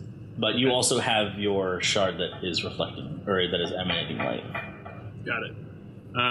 So as I'm kind of holding the staff at the ready, I'm going to kind of pass the eye down to Eric. What do you make of this? Are they continuing to advance at us? Nope, they are... Oh. Okay. Just staring at us? Mm-hmm. I'm gonna... What kind of check would this be to see if I have any idea what the heck these things are? This would be an Arcana check. Okay. 25. Oh, 25. Holy buck. Oh, yeah.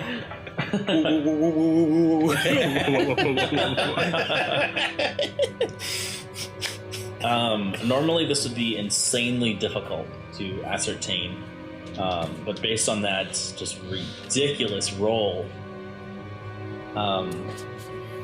these are creatures that are known as chitines. They're these horribly grotesque, kind of multi-limbed, spider-like, fey creatures that are they're tiny in size, but they are like horribly cursed just monstrosities. Basically, they are like smaller than, well, I guess about the same size as a gnome, I would say. Excuse me? But they are multi-limbed. They travel in packs.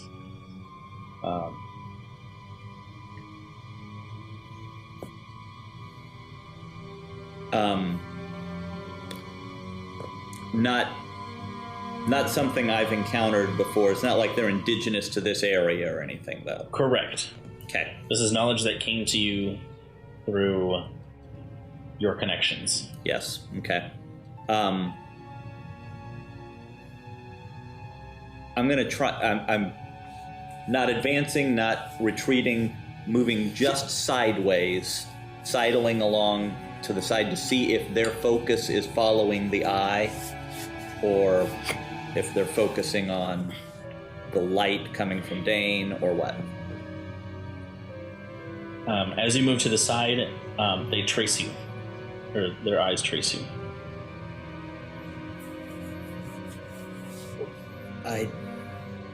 I don't think we're gonna be able to take this out of here without a fight.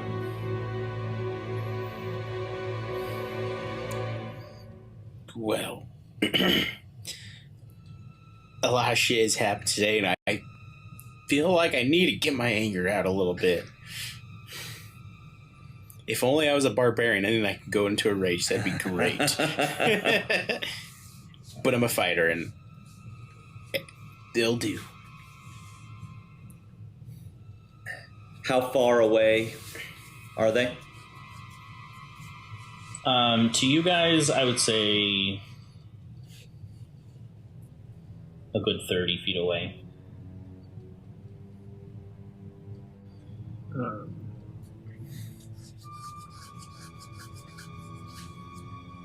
Did you relay any of this information about the... Yeah. We've got Kaitine. They're the things that the DM just said. Oh, spooky. I know. Again, this dungeon master deity. Who is he? So I'll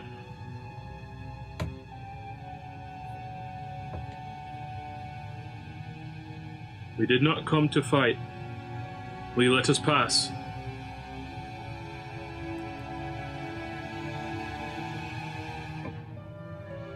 There is no answer.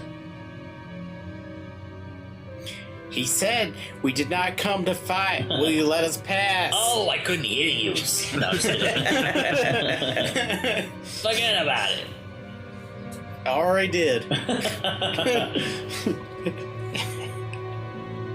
And I'll lock on one of the eyes, and I'll try the same with the mind link. Okay. Just in case there's a language barrier. So I'll with the mind link active, and I'll do the action so that it can return the communication. There is no need for bloodshed. Let us through.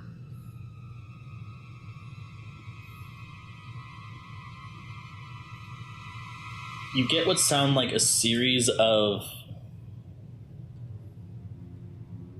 like disturbed whispers. It just sounds like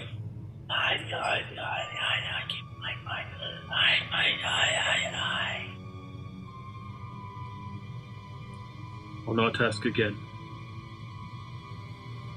Let us pass.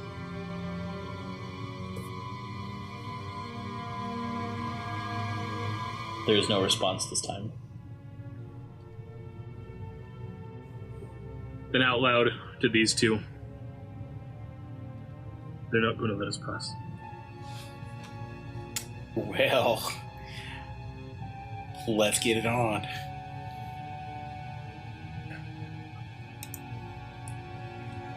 Can I cast Fireball? Oh shit! I was going to say, I kind of want to try out Lunar Search. Yes. Yes. Okay. So, holding the staff, I'll just cast this, like, I'll just thrust it forward with the blue lunar light prepared to shoot out, assuming that you're asking us to roll initiative before it happens. Because you're not being stealthy and they do perceive you as a threat, I do need you to roll initiative. I figured that was the case. Yeah. They ain't surprised. They're looking right at us. Yep. They're nothing but eyes.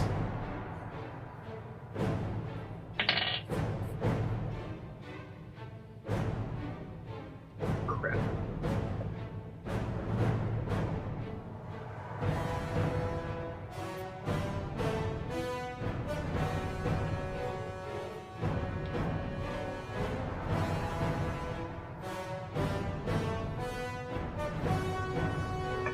And if you look at your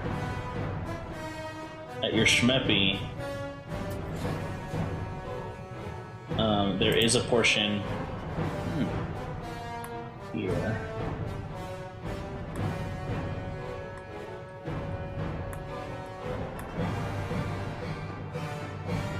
Although you guys would be further back.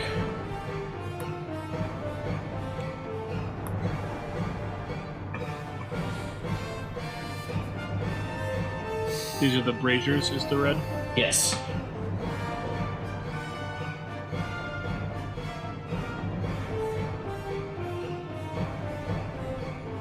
All right, so Eric, you first. 13. Dane, 4. Rondon, Also 13.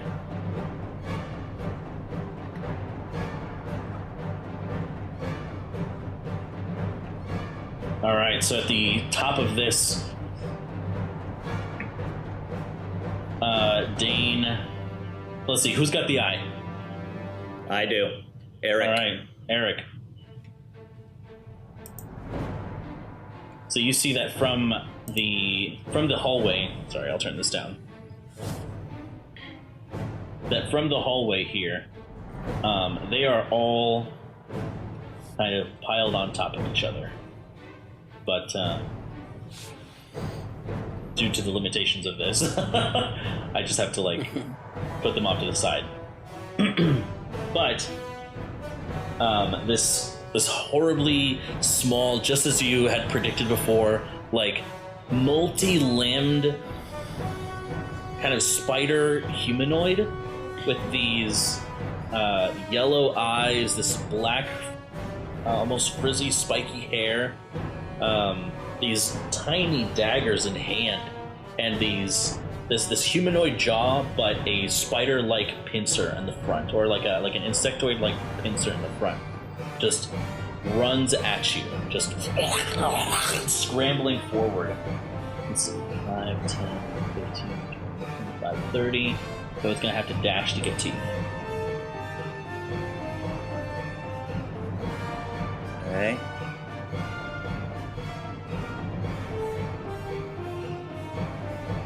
In that same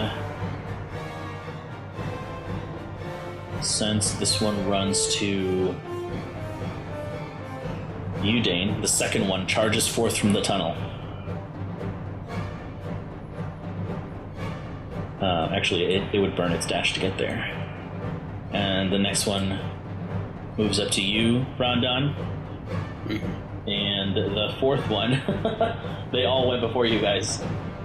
Wow.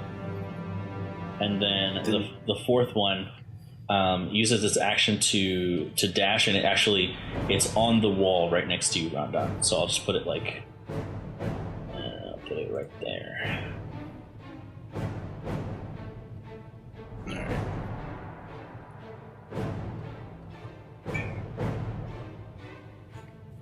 But luckily, they'll be dead before they even know it. Yeah, thankfully you were just enough away, like far away to where they couldn't reach you, so they had to burn their actions to get next to you. So Rondon, it's your turn. And to see these creatures just run at you from in the darkness. You don't see them until they get 15 feet away from Dane, and then you can just see their horrible forms just charging at you with these multiple limbs, just running against the wall and scattering towards you. Yeah, so as soon as the one right in front of me gets right into my face, I am going to swing my axe. Okay. That is 15 to hit. That hits, yeah. Perfect. And then there'll be 5 damage. To which one? Number 3, 4? To number 3. All right, number 3 gets 5 damage as you drive the axe right into it. You can hear this horrible, like, high-pitched squealing sound from it. So this is what you guys see. Gross. Yeah, not a fan. Yeah. They look like little vampire spider things. Yeah, they're horrible. So that's your first attack. Yep. And so then I'm gonna just.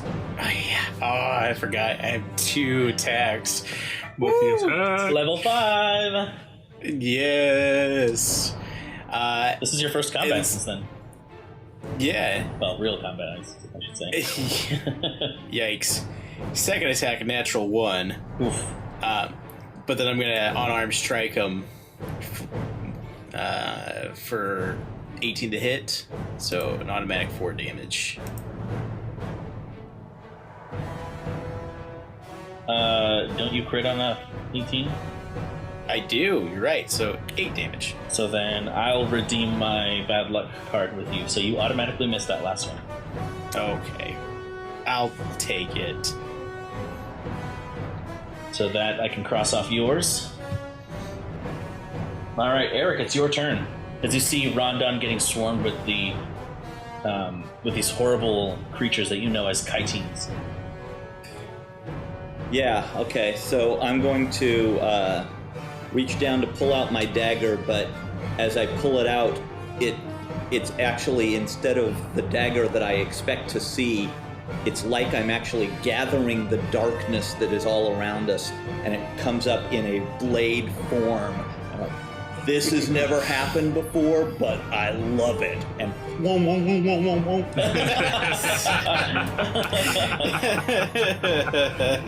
Swing that Shadow Blade. So I believe that is Shadow Blade a bonus action? Yes, it is. So you use your bonus action to summon the blade, and then your action to do the... Right. So That's amazing. Yeah. I love that combo. Yeah. And I've got to roll to hit. Huh. Interesting.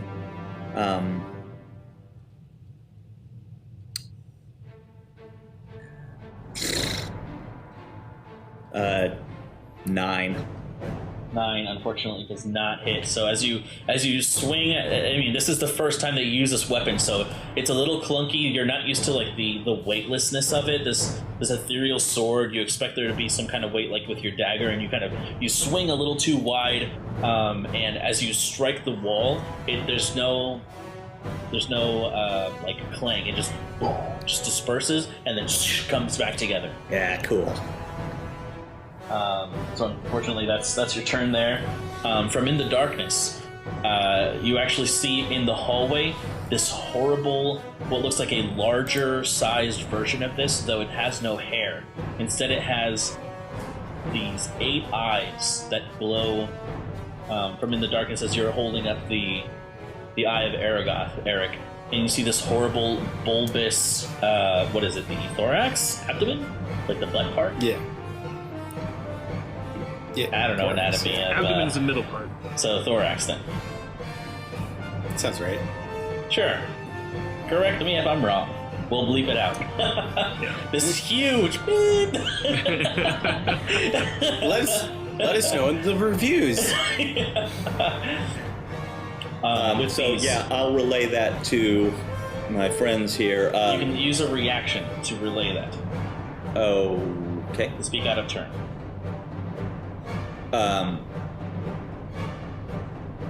Yeah, I'm gonna do that. I'm gonna say these things have a mom. There's a big one behind them. There you go. And I yell, "You're gross." Vicious mockery. Does That's a wisdom does it, save. Colin Mockery. does it get psychic damage? No. My feelings are hurt. And you see that as it steps out and into now what appears to be, it's hard to use descriptors when it's like not darkness but like into your vision because you're using the eye, whatever. It steps Right. out to your vision and you can see it beginning to weave a spell through the air. And I don't have a reaction anymore.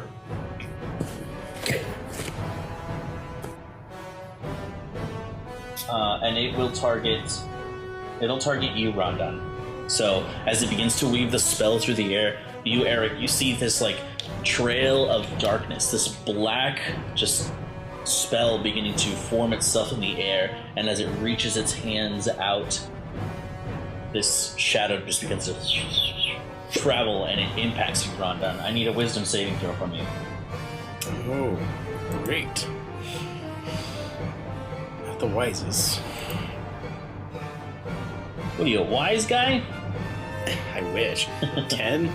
10 does not succeed, unfortunately. Hold on. Sorry, I get advantage on wisdom. I just saw that. Oh yeah, because you're a gnome. 13. 13 does succeed. Hey. Yeah. Yeah! So you feel as the darkness begins to take hold of you, your muscles begin to lock up, and you can see these horrible creatures with their small pointed daggers, like all going in towards you. And I mean, you know that paralysis leads to automatic crits.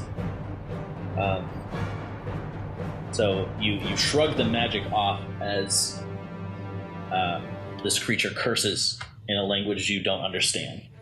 I'm just flexing a little bit. No, don't paralyze. No. Flex my muscles. So Dane, it's your turn. All right. I had the lunar surge started, so I'm just going to finish that in the straight line through CH2 and then CH5. Okay, gotcha. So that is a con save, I believe? That is a con save.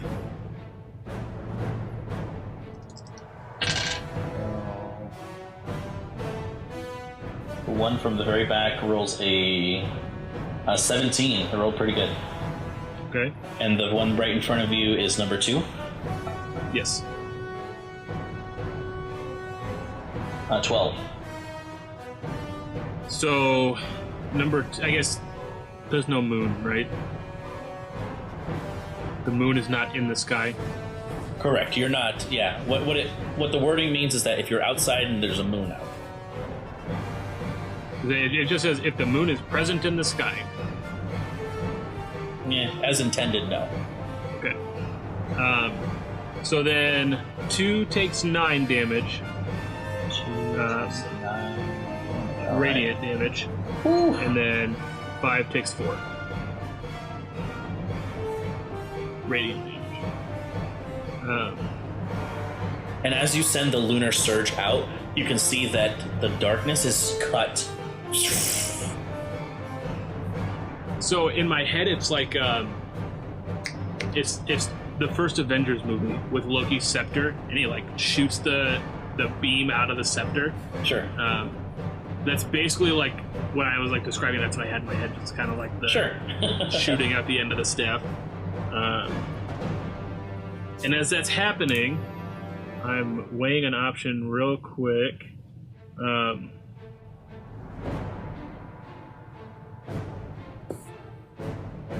I'm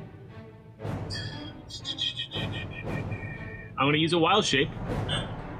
And as I'm wild shaping, gonna say, what do you think frogs do to spiders? And I'm gonna wild shape into a giant frog. All right. And it's so dumb, but I'm so excited about it. Awesome. That is awesome.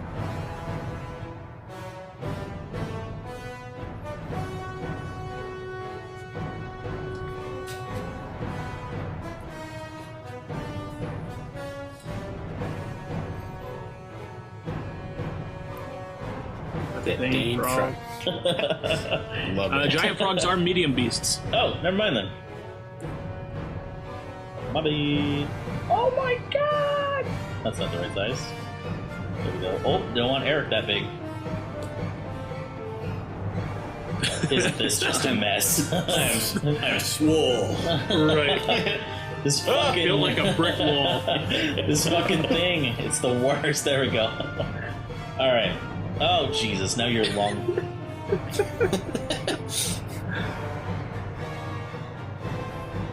All right. There we Hey. go. All right. Is that your turn, sir? Sorry, yes. All right. So it comes back to their turn. So number one is going to strike out at you, Eric, as it pulls its two like small like they almost look like sharpened bones, and it strikes out at you with a 22 to hit, Yeah, that's gonna hit. an 18 to hit, Ooh, that one also hits. and a 7 to hit. No, not that one. Okay. So you take... From the 2 strikes, you take 11 points of damage. Okay. And you just feel the daggers cut through the mage armor, and you can feel these small, like, daggers just pierce at your flesh, and you can just feel the blood pooling in the cloak you wear, and it is just this horrible aching pain. The next one, number 2, that's the one right in front of you, Dane. Mm-hmm. It's going to strike out at you with a 12 to hit. That hits. A 21. I was thinking Oh, 21 damage? no. That's the second attack. Oh my goodness. Yeah, no. That one misses. What? No, it doesn't. And a 12. So you take in total from its 3 dagger attacks 12 points of damage. Holy crap. And it just, you can hear these like high-pitched like gurgling sounds, and it's just stabbing into your flesh.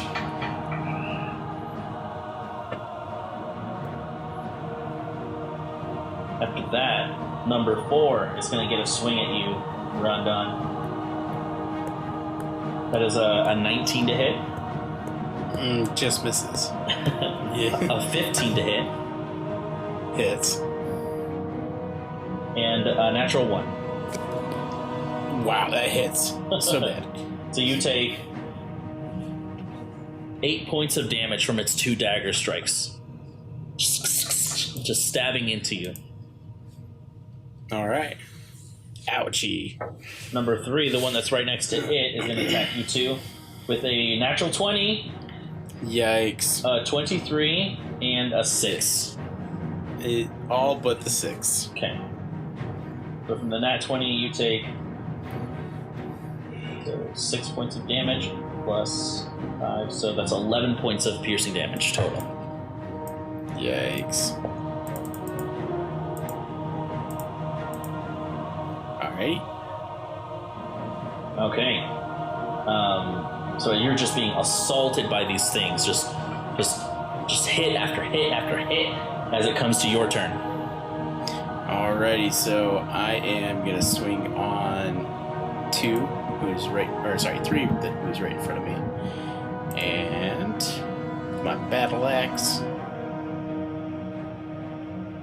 That is a 20 to hit, not nat, That hits. and 7 damage. To number 3. Yep. All right. So you just cleave into it. It makes a horrible screeching sound. And then I'm going to swing at him again. Okay. 14 to hit. 14 does hit. That's it. It just hits. Perfect. And 11 more damage. And that does it as this horrible creature is cleaved in twain. Perfect. And then I'm gonna kind of just like backhand number 4, who's right next to me. All right, go ahead. It's my offhand strike. 22 to hit, so I'm All seeing right. it hits. 4 damage. 4 damage. As you just swing your fist and it just buries it in the wall for a second. Eric, your turn. Okay, I'm going to swing at with my Shadow Blade at number 1 here. My bad for not reading the spell when I actually cast it, instead waiting until after I had cast it. I get advantage with this sword in dim light and darkness. So you do. Okay. Yeah, so roll the first attack again then.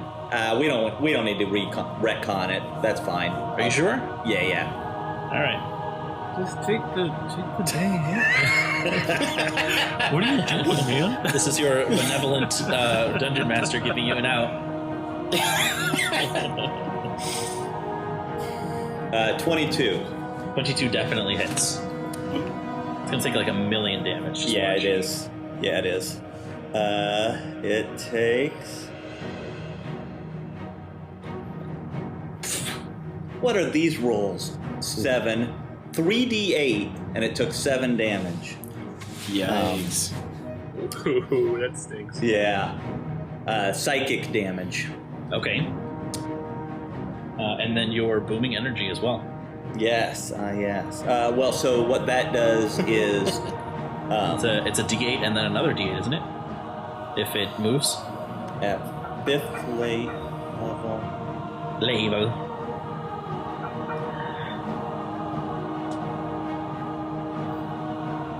Yeah, I believe It's- at 5th level it does an initial It 1d8. Yeah. I think you're right. So go ahead and roll that D8 So, 3 points of thunder damage. then. Alright, 3 points of thunder damage. Hey, 10 damage, that's not nothing. Not nothing. And I'm going to crouch down and just sort of dissipate into the darkness Okay. and move my token and reappear right there. Alright. Noise. Perfect. So you strike out at it as the shadow blade cuts through its form. It actually passes right through it, but you can see that its form just like goes into shock as the thunder damage just carries over as well. Just jostles it, and you can hear like one of its like tiny arms just snap. Gross. Like it. And you just sink into the floor and reappear behind the other one right in front of the name. So that brings us to this other creature. You know what? I am going to start using these luck cards. So Mike, you are now priority target. Well, I've got the eye. I guess it makes sense. Yeah, I have the tiger.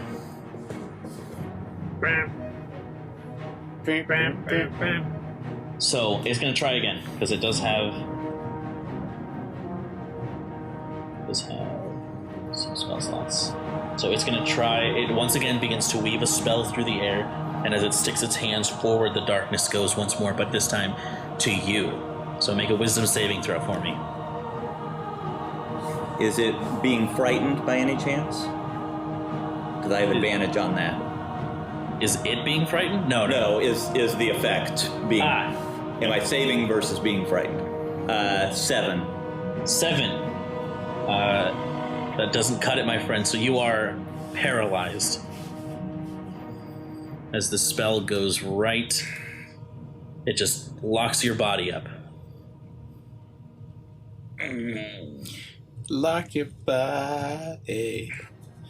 Yeah. Thankfully, you just took your turn, so. Yeah. And that is the end of that turn. Dane, your turn now. So does Dane get flanking advantage if I'm paralyzed on the other side of him?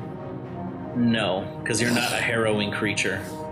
That was the entire reason I jumped over there. Yeah. All right. So my whole deal is totally borked, but I have a clarification question for you.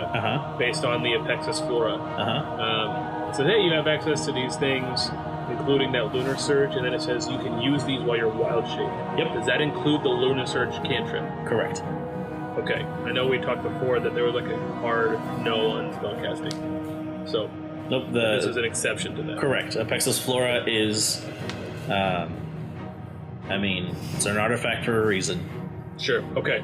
I'm not going to do that because now Eric is in that 60-foot line. It's it only targets enemies. You sure? Read it. The DM says so. Oh, all enemies. That's right. Okay. I read all creatures, so I'm glad that you pointed that out.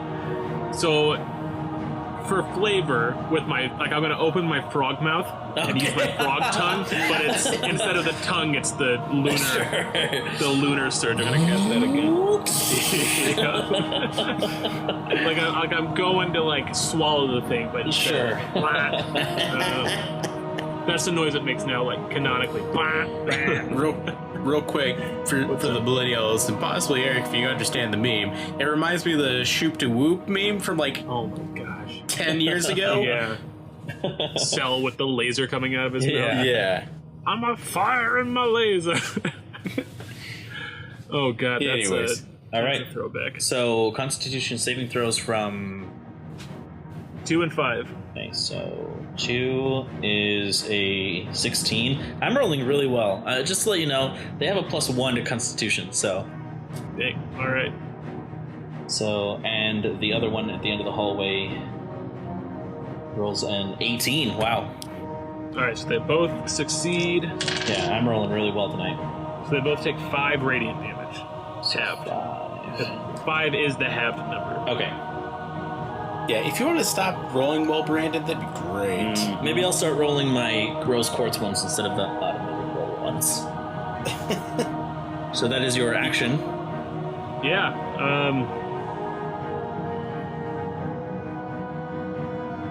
And then.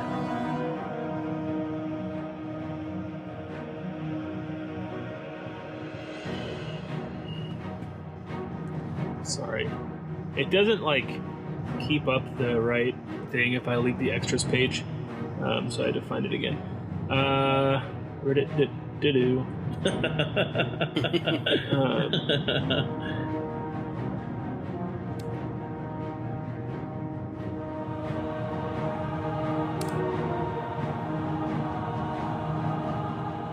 Yeah, nuts. I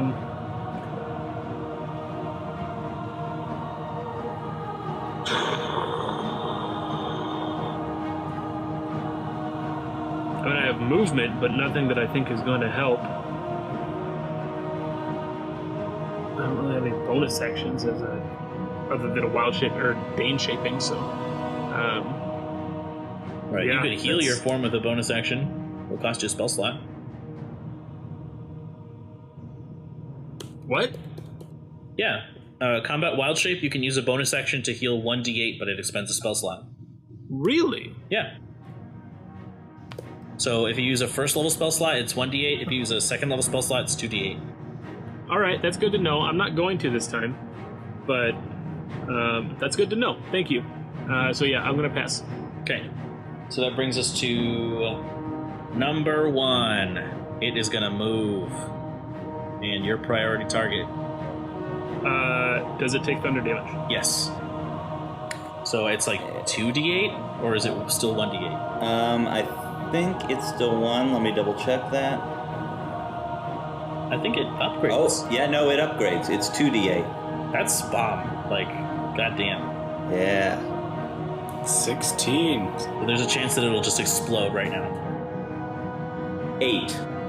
8 is exactly its hit points. Ooh, hey. So it just so as it moves, it's like just taking 1 step, 2 steps, and then it just goes and it explodes into a shower of like bones that just. I'm just like, damn that mugweed. All right. I was just picturing like Eric paralyzed and just like a just the give it a- slowest, shakiest thumbs up. Okay, so now it is number 2's turn, and it's gonna attack you, Eric, because you are right there. So it gets advantage on its strike, and if it hits, it's an automatic crit. All right. So that is a 23, so the first one hits. Second one is an 18. Also hits. Third one is a 19. They all have advantage, so. Yep. Alright, so let's see. So it would be 3d4. So 20. So that's a total of 16 points of damage. Okay. As you are just immobilized. You can't protect yourself. It is just going right for all of the vital places. You get stabbed in the neck a few times, right in the chest where the heart is. It is a bad time. And the shadow blade in my hand dissipates. I failed my Constitution save. Well, it would have been 3 separate checks. So, okay. Yeah. So it just roll 3 concentration checks. The DC is 10 for each. Yeah, so it's gone. Okay. So then it comes to number 4's turn.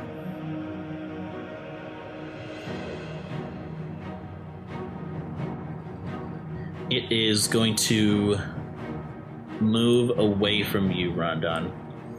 Opportunity attack. Yep.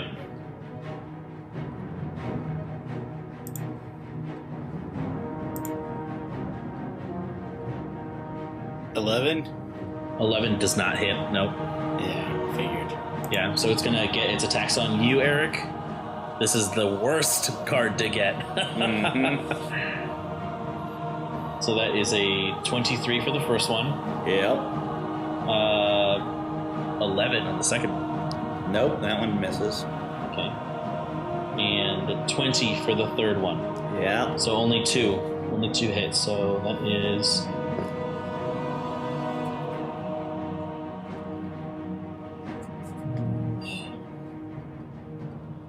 Oh wow, I actually roll it's the same amount of damage. So 16 points of damage. All right. So You still up? no, that drops me. I am down on the ground. All right. Yikes. Don't have far to fall, luckily. Yeah.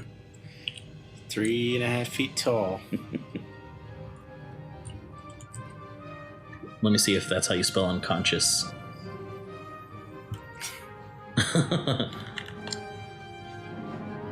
Yeah. On couscous. Okay, Rondon, it's your turn.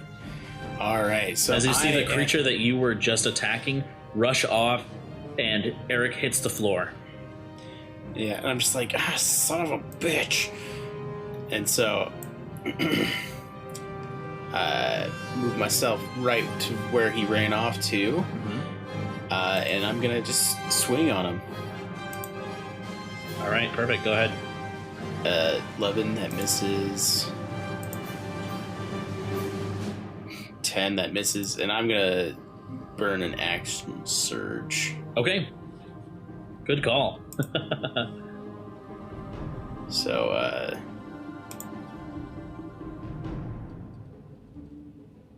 12? 12 does not hit. No, this thing is too quick. Son of a bitch. I am rolling garbage. Another 11. Wow, that's rough. Do I get an unarmed strike or no? I have to hit if I don't. You don't get 2 bonus actions. You just get your attack. You get your That's action right, that's twice. Yeah. That's right. That so sucks. as go ahead. Sorry, Eric. It's just luck. Yeah. So then it comes to Eric. Your turn. You're unconscious. Make a death saving throw. Happy to. You know what? Let's roll that for real instead of D&D Beyond. Not an ad.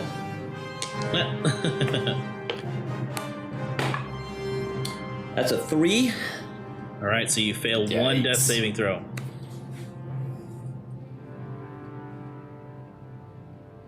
All right, you see the one in the hallway now taking its turn. You can see that it shoots out this horrible web from its spinneret. You are unconscious, so you automatically fail this saving throw, as you are encased in a cocoon. As Dane, it's your turn now. All right, so Dane is going to use his frog jump to clear to the other side of Eric. Okay. Wah. Wah.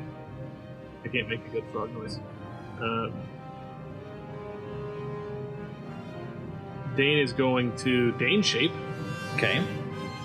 I guess, can I see Eric, or is he... Can you see Eric? Yeah. Can I see him? Uh-huh. Okay. You said he's encased in a cocoon. I didn't know if it was like...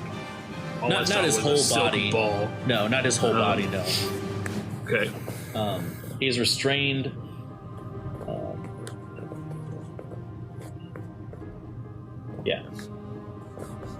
Yeah, web. Ranged attack. Target is restrained by web.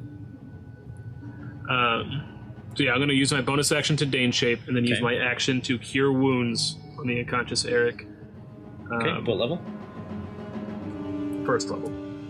Okay, And that's max healing, 12.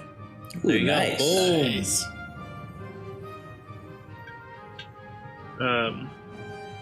So I'm gonna as I'm jumping, just for flavor, in Sure. the air, I'm Dane again, and I land next to him with my staff in my hand, Sure. with just a hand reaching back on his leg, casting the spell, and I'm staring down CH5 down Okay. the hall in front of Gotcha. me.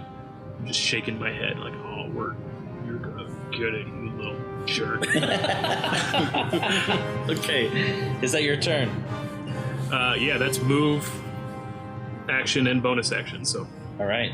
So it comes to number 4 here. And I'm just gonna taunt it and be like, "Hit me, you coward!" Can I give it a persuasion check?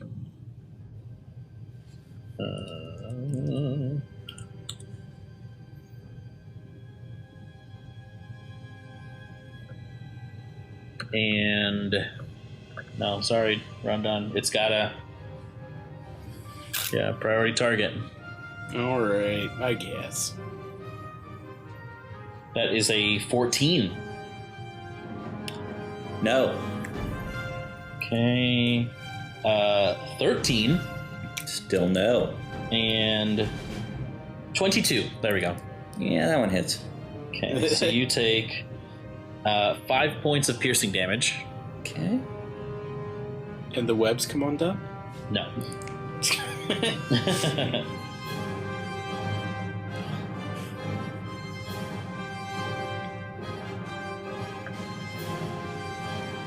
And now it's number 4's turn.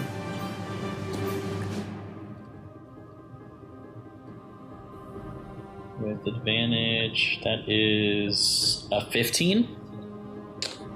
Yeah, that hits. Okay. An 8 Nope. with advantage. Wow, I rolled a 6. That was a 2. I rolled Wow. a natural 1 and a 2 for the advantage. So just one of them hit, right? Yep. Okay. So that is a 3 points of damage for that one. Okay. Wow. Mr. Mugwig is still up. Rondon, your turn. All right, I am gonna go. As Eric is just like kicking his feet on the ground, like wiggling around. Just yeah, exactly. Yeah. Just getting stabbed by this. You can see the white silky web that holds him is starting to turn red in certain places. Yeah, so I'm gonna go ham on number 4 right in front of me. Okay, 17 to hit. that definitely hits. Yeah. Beautiful. 11 damage. 11 points of damage. All right, as you bring the axe down. And then 11 to hit. 11 does not hit. No. All right, and then offhand strike. God damn it. Another 11. No, unfortunately. Start rolling your Yeah. dice. Yeah. Um, And then bonus action. you second you did an wind. unarmed strike, didn't you? Oh, yep, you're right. Never mind. Yeah. I'm a dummy. So then, if that's all for you, then Eric, it's your turn. As you are on the ground, this is a horrible experience. Yeah, it hasn't been a good day. Can I see and can I speak?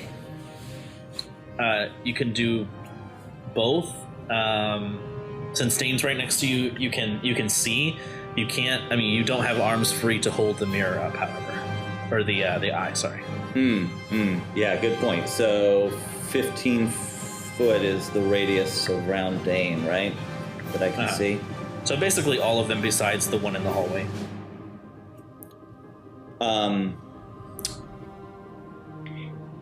So I'm just gonna mutter under my breath, and the webbing around me just collapses in as I misty step? Question mark? Yeah, Okay. absolutely. Yes. All right. So I'm going to free myself by jumping out of it. That should be on the edge of the light, correct? Mhm. Okay. So right there. And what the heck? Nope, that was my bonus action, so I can't do a Shadow Blade. I will just stab with a regular old dagger. Okay. Number 2. You can still use a cantrip, so you can do the booming blade or Yeah, with the booming blade.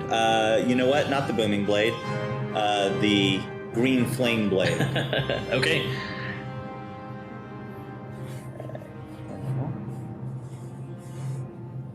It's going to be a 19 to hit.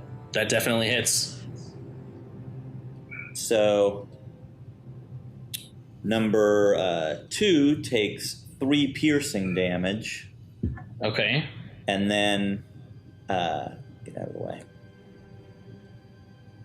And then fire jumps off of number 2, and number 4 takes 3 flame damage. Which Fire. is the amount of hit points it had, so it is incinerated. Ah, yes. So it just, you can hear like the horrible like squeaking of its body just becoming just instantly charred. As that is okay. Does the original target take more damage now that it's 5th level? Ooh, I don't. At 5th level. Yes. It also takes the fire damage now. Oh, so that kills it then because it had 1 hit point. Okay. Wow. Mugweed! So double kill right there. Double kill. I mean, Alright, you and guys are that's- helping too. It's don't worry about it. All right, so you stab the one in front of you as like right in the skull as the hair just burns back, and from that same fire it leaps to the other one and just you can see them both go up in flames. As it comes to the one down the hallway's turn.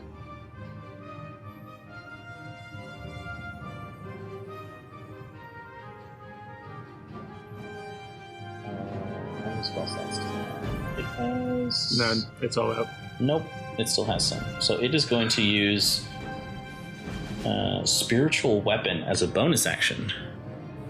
And what's the range on that? 10 foot? 60 feet. 5 foot?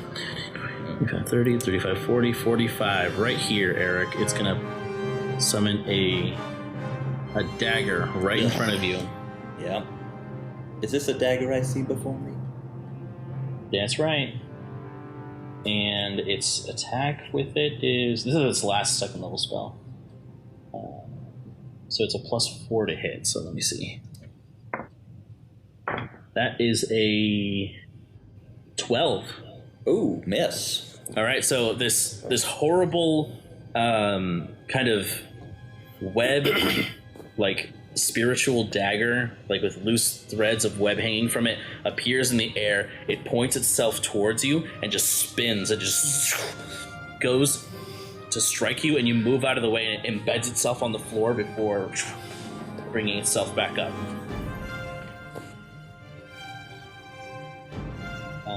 And as its action, it is going to target you, Dane, with its web. That's a natural 1. Misses. Yeah. So it shoots its web at you through its spinneret, and this net appears in front of you as you, just with the staff, you just bring it down. Can I, like, as it's shooting, because I'm next in initiative, right? Yes. I'm going to cast Lunar Surge again, because can that, like, burn it? Oh, yeah. Okay. Sure. Cool. Tight. Yeah. So as I'm, like, advancing and this net's coming out, because I'm moving toward it at this point, I'm casting that Lunar Surge again. So that's going to be another Constitution saving throw, please. Okay, let's see. Con save, that's a 3. Finally, That start rolling low with that. Right. Nope. So that's a total of 10 radiant damage. All right, and as it shoots the web, your Lunar Surge just burns a hole right through it as it just burns through the edges and just becomes ash as it floats away. And you can just hear it shrieking as the darkness is cut away for a moment as the Lunar Surge just impacts it and horribly burns it. Does it need to make a Constitution or concentration save for the spiritual weapon? Spiritual weapon is not a concentration spell. Oh, okay. Sorry, Mike. I tried. Yeah, good effort. How's he looking? Hasn't really been touched. I've hit him. I guess I've hit him with the Lunar Surge, but he's maybe taking like 17, 18 damage at this point. Something like that. Cool, But, so we got a long fight ahead of us. But regardless, Rondon, it's your turn now. As you see Dane move away from you, there's darkness around you, but all you see is Dane. Yeah, so I have to move myself towards Dane so I can, 1, see, 2, also, like, Eric knocked it out of the park. Like, I'm gonna just dash to right there so I can actually get into range. But that'll be also my turn. Oh, you don't have enough movement to get there? No, that was 6 spots, and I have a movement speed of 25. Ah, your little legs.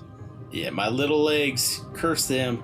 But I will do a bonus action of second wind, so I'll give myself that. Okay, yeah. So 1d10.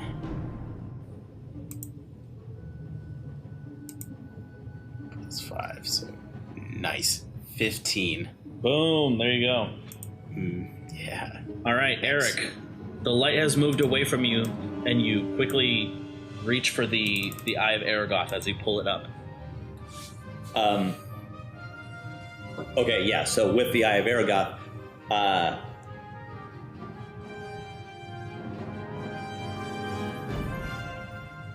I'm going to point at Mama Kaitin and just can't think of anything to say here. Fuck you! Yeah. Bitch! And there's just a bell. I believe I saw Finnan do this, and there's a bell sound that told the dead. Yeah! I picked up this trip from Rick. That's a wisdom save. Okay. So that is a 13. Nice try. And because it's missing hit points, I do 2d12. 11. Damn! I know. I got a 1 on one of them, but a 10 on the other. So That's like basically average. yeah, 11 damage. 11 points of necrotic, if I'm not mistaken. Yes, necrotic. All right. So you hear the dolorous bell as you. How do you produce the bell? I guess. Going, whoa, whoa, whoa, whoa, whoa. You got a lumpy butt. Whoa, whoa, whoa, whoa, whoa! And it grabs his ears and it's like. Perfect. Yeah, that's canon. All right. Is that your turn? Yeah, I assume if I move, I'm gonna get an attack of opportunity from this dagger, right? I don't believe you've ever seen this spell before. I'll say if you want to, I'll say make an Arcana check as a reaction. Okay. 25. 25. Okay, so you know, spiritual weapon is the name of the spell. It is primarily a cleric spell. The spiritual weapon doesn't count as a creature, so it does not get opportunity attacks. Okay. In that case, I'm going to move myself up to there. Okay. So that brings us to its turn. It is going to use a bonus action to move spiritual weapon. And it can move it 20 feet as a bonus action on its turn and repeat the attack. So 5, 10, 10. Yeah, so it's going to swing to attack you, Eric. A natural 1 again. I'm not even kidding. Wow. Great. So it does that. And it is going to use its attack. Yeah, it's going to use its action to make an attack at you, Dane. As you're right in front of it, it pulls out this horrible dagger, and you can see that at the tip of the dagger there is this terribly venomous liquid at the end of it. As it charges and just strikes out at you. That is a 15 to hit. 15 just hits. All right, so you take 18 points of damage. All right. Yeah, 1d4 plus 3 plus 3d6 poison damage. Wow. Yeah. Big yikes. Yeah. And it drives the dagger into you as they feel the sting of the poison as it twists it and it removes it, preparing for our next strike. Dane, it's your turn now. All right. So, just from a perspective, I know that like you can interact with one item that you're carrying per turn. So if I like switch Apexis Flora to one hand and grab the Seth of Withering off my back, like is the switching of the hand, is that one item interaction? Is my question. So you can pull it out. Let's see. Would it count as movement? No. So I guess tell me what you're trying to do. Are you trying to pull the staff out and use it Yes. as a one-handed strike, or as with the effect that it has? Or are I you was trying going to to use. I guess when you hit with the Staff of Withering, you can choose to expend a charge to use that effect. So you can basically- do that. It'll be a one-handed strike, but you can do that. Right, Instead of its right. D8, it'll be a D6, I believe. I thought it was a D8 or D10. Oh, you're right. You're right. So yes, you can do that. If you're not casting a spell, then you can do that. Okay. You can just use the strike, but it'll have to be the one-handed one. So I'll shift the Apexis Flora to my left hand, my offhand. As I'm doing that, I'm reaching off to the Staff of Withering behind my back, and I'm bringing it down. I'm going to smoke this thing in the face with a Grapella with a miss. What'd you roll? 10. No. Yep. Unfortunately, no. Unless I get advantage because Rondon's next to me. That's not how that works. The power of friendship. Right. The power of friendship is a thing. Like, I have a soft spot for, like, they're my friends. Like, in my storytelling. I'm a sucker for that shit, but not in this. You need to make me believe it. Right. I hold Dane's hand while he does Oh. it. Now let it happen, Brandon. So cute. So as this attack misses, and I'm just I'm like living on adrenaline, literally one hit point. Like the attack Wow, misses. are you serious? Yes. Whoa! Like he ducks out of the way, and then I immediately wild shape into the beefiest form I have, which is a death dog. All right.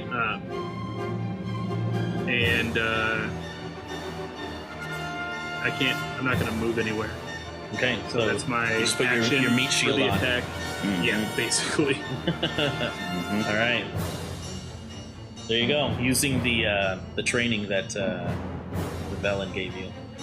Yeah. So there you go. So you miss with the attack as it steps out of the way, and it brings its dagger close to you as you shift. We'll see how it turns out the next turn. We bring it to Rondon. Your turn now. All right, I'm gonna start wailing on this bastard. Get it. So, 8 miss. Unfortunately, yeah. But you get 2 chances now per turn. Yep. Son of a bitch, that was even better. That's 9. This is a rough night for you, Rondon. It is. I used my actual die instead of D&D Beyond. Not a sponsor, but please sponsor us. That'd be cool. Thanks. If you sponsor us, our dice will get better. Yeah. Make it so I roll more natural 20s or 18s or 19s. Thank you. And then yeah, that's just it. I'm like, fuck more. You got an unarmed strike. You want? Yes, let's do that. 14. That just misses, unfortunately. It's not looking up, Rondon. So 15's the number, boys. All right, so it is just too. Its combat prowess seems to be more advanced than the smaller ones, and it seems more agile as well, as it just moves out of the way and parries your strikes, and it is just horrifying. Actually, let me find the picture of it so you know who you're dealing with. Mama Kaiteen is. It's a little different looking.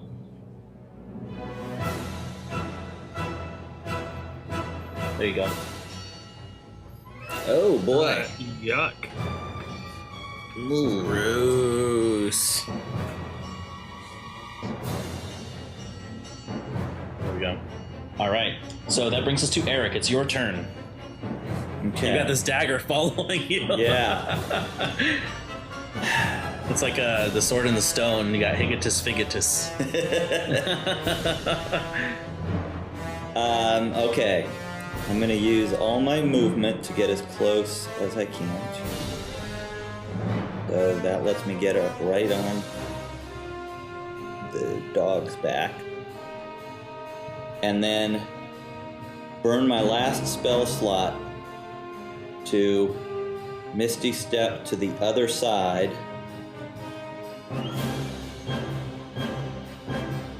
Whoops, I moved myself too far. There we go. You can go further if you'd like. Yeah, no, I want this flanking action to happen here. Okay.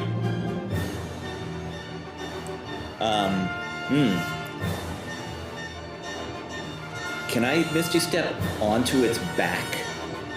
To that giant thorax thing? I'll say sure. Given that you are a smaller creature than it, yeah. Alright. I'm gonna appear on its back with a dagger and just stab down at it.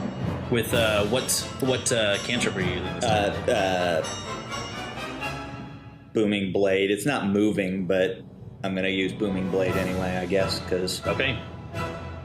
Keep it tried to run. Yeah.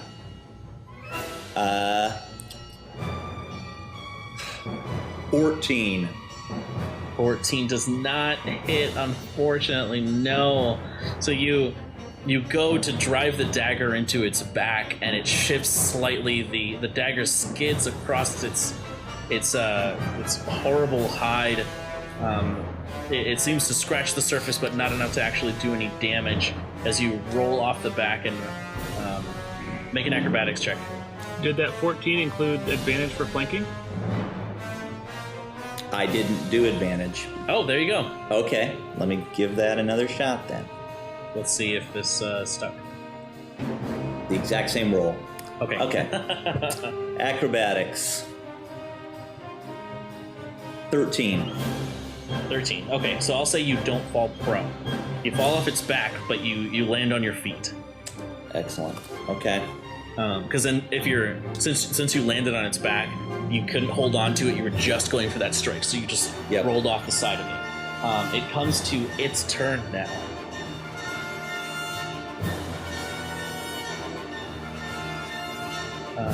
As a bonus action, it is going to move its spiritual weapon. So 5, 10, 15, 20. Ah, shoot. Can't hit. Oh, darn. Oh, damn it.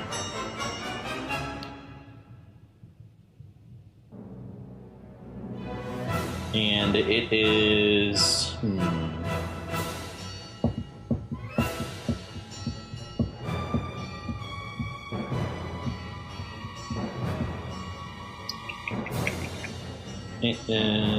It's going to go for longevity.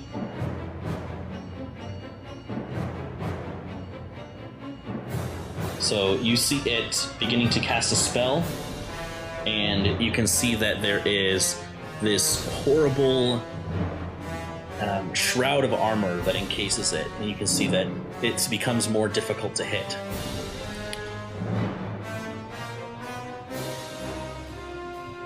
Dane, it's your turn. Why? Because it's smart. I guess. All right. So I'm gonna bite at it twice. All right. With advantage because we're flanking, yes? Correct. Okay. If Eric had not made his check to not be prone, this wouldn't have had advantage. Right. So that's a 17. That is its AC now. Yeah. So the first, that's a 17 for the first hit, and then the second one is way more. So yeah, it cast Shield of Faith on itself. Yeah. So that is 2 hits.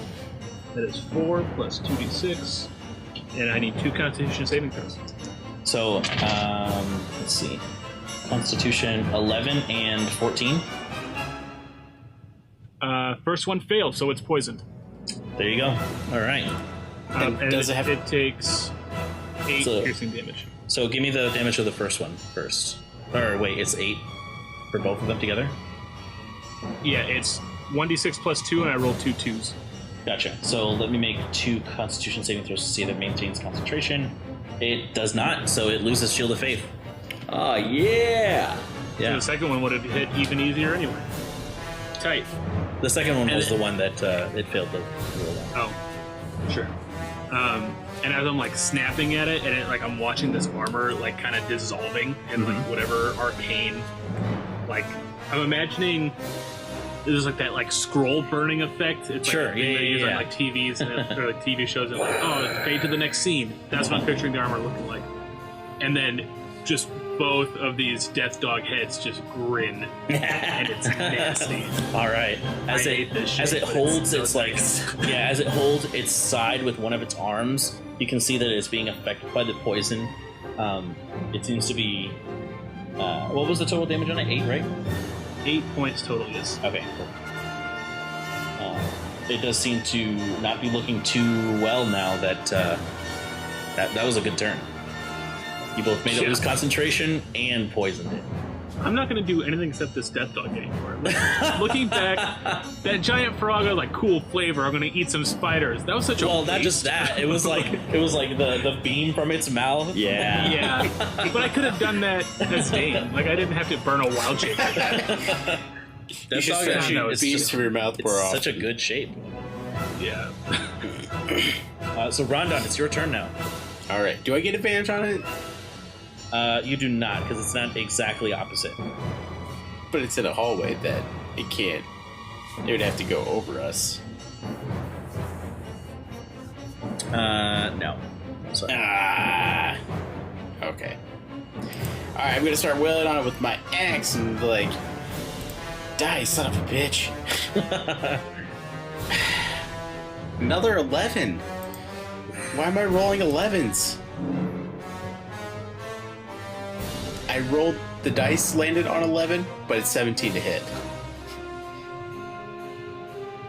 Oh, so So- 17 to hit. Yeah. So that hits. Cool. 5 damage. 5 points of damage as you bring the axe down on it. All right. Yeah. And then unarmed strike 19 to hit. That hits, yeah. So another 4. Yep. All right, so you're finally getting your hits in as the axe just you can see one of its arms just fall off as this blackish gray blood begins to pool on the floor, and then you just like do you hit with your fist? I'll kick it as All right, as I'm like pulling my axe out and like, you're so gross. all right, and you kick it, and one of its legs actually breaks in half. It is taking a lot of damage as it comes to Eric. It's your turn. Kill Eric. Yeah. I don't have much left. I'm gonna stab at it with a. You know what? No, I'm not. I'm gonna retreat a little bit down the hall. Okay, so it does get an attack of opportunity against you. Yeah, I know. It's not gonna hit Okay. me. It does have disadvantage, however, because it is poisoned. So here we go. So it is. I'll roll with my roll sports die. Disadvantage. Here we go. So that is a 17 for the first one, and 11 on the second. Yeah. Thank you, Death Dog. Yeah. Anytime, Yeah, but that shit saves lives. And Death dog save lives. and shoot the skeletal hand out at it, and the hand is gonna slap it right on the big thorax there. All right. oh my gosh, it's Orcus all over again. Yeah. 16 to hit. 16 does hit. Yes, it does not have its Shield of Faith anymore. So that's gonna be 7 points of necrotic damage. 7 points. All right. And as the hand just slaps it, you can see that part of its whatever we decided it was, the thorax. Yeah. Yeah. Sure. It just begins to decay and just horribly. You can see the cracks beginning to form from its exoskeleton as it begins to wither. You do have a bonus action still. Smack its ass again. No, I'm good. Okay. It can't regain hit points if it tries. Okay. Ooh, nice. Which is good strategy because it does have healing spells. Yeah, chill touch is tight. And it comes to its turn. So it is, as a bonus action, it's going to move the dagger right here. And let me make an intelligence check for it. Nope. It's going to attack Dane with it. So that is, wow. That's a 9 to hit. No, sir.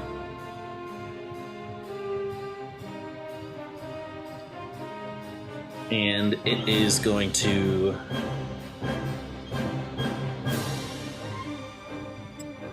with its action. You know what? It is going to move away. A last-ditch effort. It's going to move away, and it's going to go right towards Yorick. So Rondon, Dane, you better hit. Take it out. Take it out. Because that thing's dagger is nasty.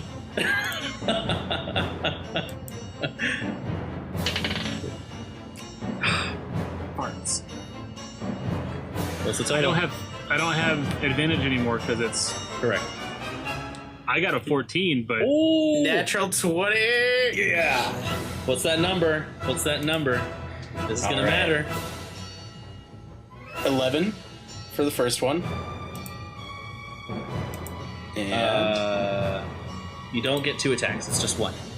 oh, well, yeah, that's right. 11 because it's natural 20. I'm rolling the D8 twice. So 11. Oh, sure.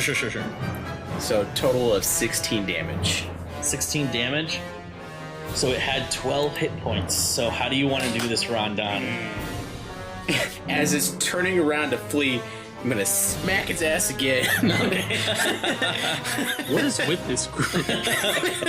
So Eric, let me paint this picture to you. You retreat from it as it narrowly just swipes at you with the dagger, and then it takes up almost the entirety of the tunnel. As you see, it's all of its legs running across, and you just hear its horrible scream as it just gets closer and closer as Rondon just comes out of nowhere and just slaps it so hard that its entire body just splatters on the side of the tunnel.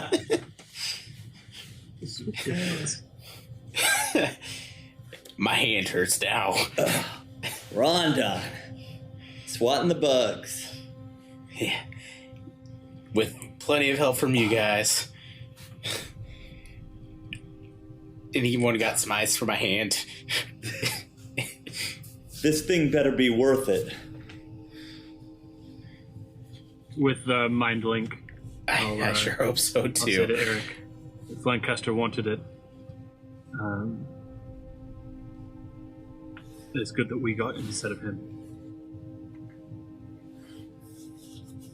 Do you think these things were sent by Lancaster? Does he know that we have it now? Or did we just going to wake go- something up?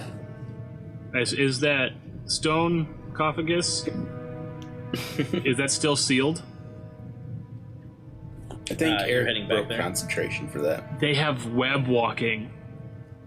Yeah. Yeah, they're spider things, right? That makes sense. The doy, yeah. Yeah, I'll head back towards the stone sarcophagus. Why didn't they get restrained? That's why. So we were like, let's use this best thing we have in our arsenal to slow them down, and it's just it's the just- one thing that was totally ineffective against these things. Yeah. All right. So as you retreat back into the tunnel that you came from, eventually reaching the place with the stone sarcophagus. Though the web is deteriorated as concentration was lost, but the lid to it seems to be in the middle of the hallway. I want to look in and see You just What? get pulled in.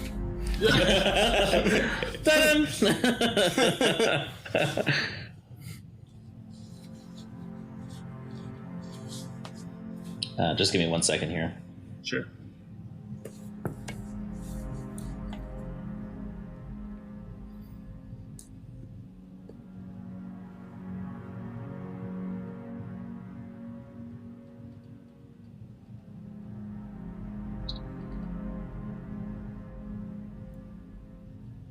Okay.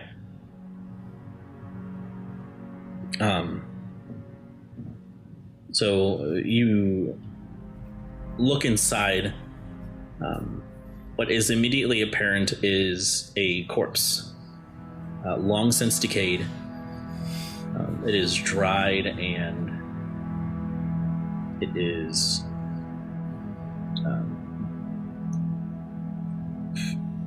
mostly undiscernible. You can tell that this is a humanoid. Can I make a medicine check? Sure.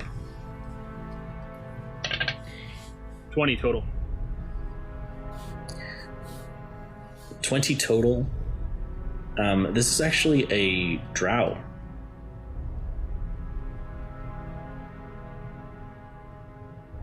I'll use Mind Link to relay that. Okay.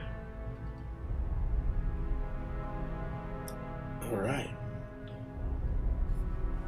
Make an investigation check as well. Investigation? Mm-hmm.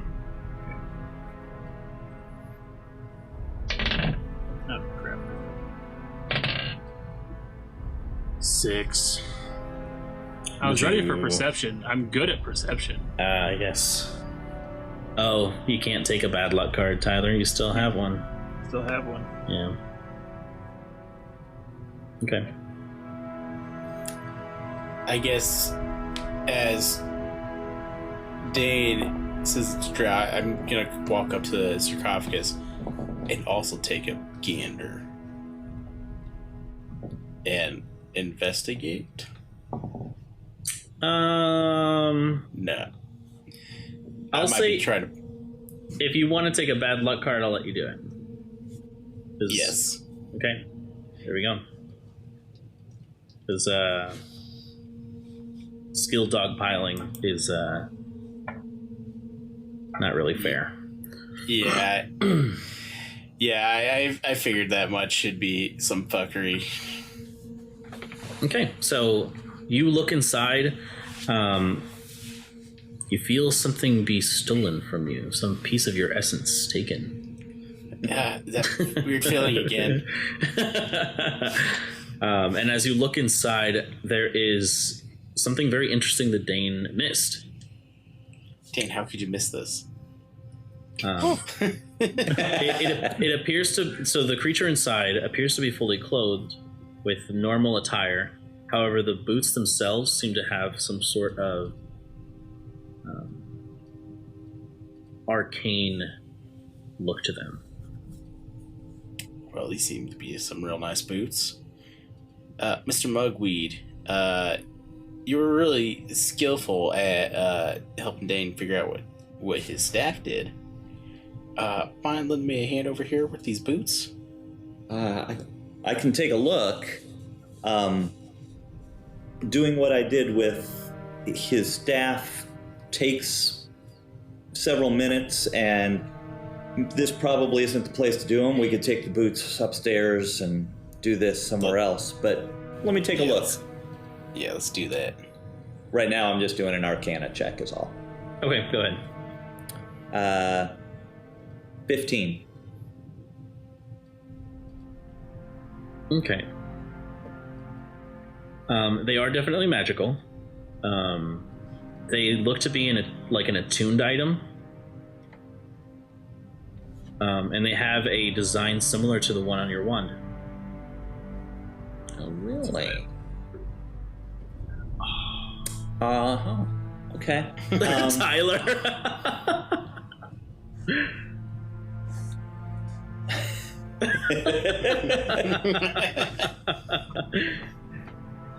Oh, audience, if you could only see Tyler Brinker here. Metagaming the miming shit out. out of this. Yeah, just miming everything. Well, let's take these with us, and we'll spend some time figuring out exactly what they do. They are definitely magical and look like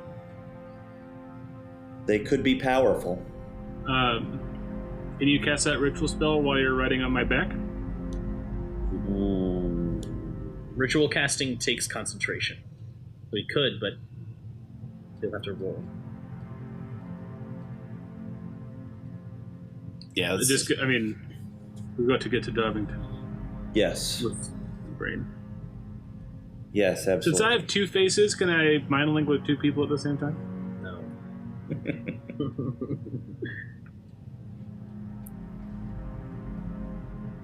Okay, let's get Darvington. Yeah. That's right. Let's move. You can try while you're on my back. Sure. I just want to know, why was all of this in Finnan's basement? Not basement, but under his house.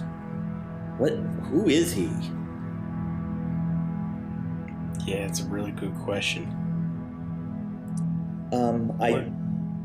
I do want to get to Darvington as soon as possible. Dane, you and I are both in pretty bad shape. Do we want to rest a bit before we go, or should we head out? How far is Darvington again? How far is Darvington again? It's like a 4-hour... How far is Darvington? It's like a 4-hour walk, like at a decent pace. What if it's a 4-hour walk for a death dog? What? How quick can a four-legged creature make that? There we go. So here's the thing about that.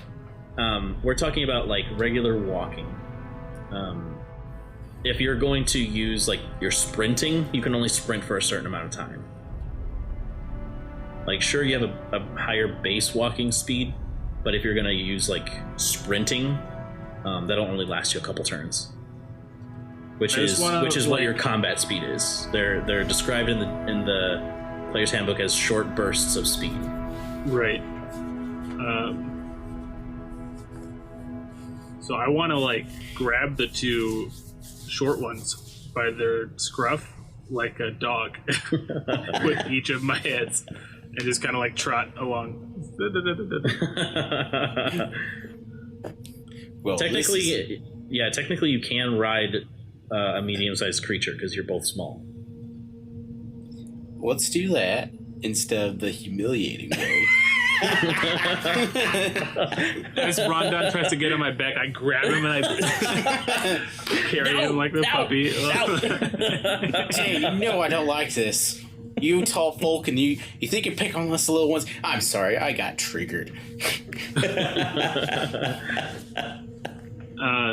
Still mad. Yeah, we can sit and let's do it this way. We can sit and rest for a minute, and I'll get my wild chief back. Mm-hmm.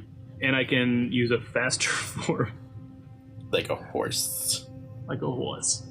Yeah, a horse will get you there, I mean, twice as quickly, if not more. Yeah. Let's do that. So you take a moment to short rest. During this time, I assume you used your identify. Yes. And these are the slippers of spider climbing. But for the purposes of, I mean, they're boots, but the item says slippers. Okay.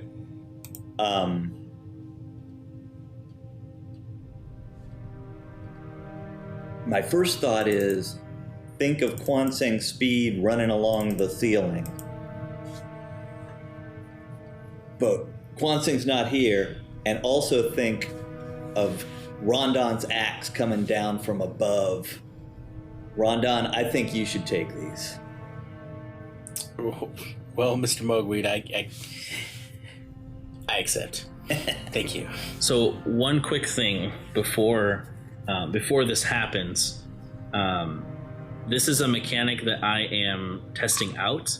You can choose to partake in it if you would like, but okay. I am introducing pretty soon the concept of set items, which are items that are like part of a whole like armor or like of a specific origin. Like the boots and cloak of Elvenkind. Correct. If you use like two of the same kind, or three of the same kind, or however many there are, you gain certain bonuses just for having both of them. Interesting. So this is something that so it would, like, the web, or the wand of web and the slippers of spider climbing are both items that are part of the same set, and because of that, if you have both of them attuned at the same time, you gain an additional benefit, which like I said, I don't have it prepared right now, but probably by the next time we meet, I will show you exactly like what kind of bonuses you could get. So like, let's just say, you have like an innate poison damage that you can do because of that, something like that. Cool. You know what I mean? Or you have, resistance to poison, which you already do, so it'd be a quarter damage instead, something like that. You know what I mean? Yeah. So meta gaming, it'd make more sense for Eric to have it. Well, it depends. Or whoever, the wand doesn't have to be with me. It just has to be with someone who can cast spells. So you or me. Yeah. I guess so. I got innate magical abilities, or inherent. I'm a gnome, but I'm not proficient in A magic. spellcaster. Right. Yeah. Right. That's Radric would be a spellcaster, but Yeah, exactly. So just to kind of put that out there, I'm planning to make more intricate like armor interactions. Yeah, I like that. That's cool. All right. Well, so So just put it in your inventory for now, and then we can Okay. decide later. okay. Yeah. Rhonda, can I redact that? Yeah. Can I get the I'm boots? just kidding, it's mine. Bilbo with the ring. Yeah. That scene scared the fuck out of me as a child. I don't blame you. It's gnarly.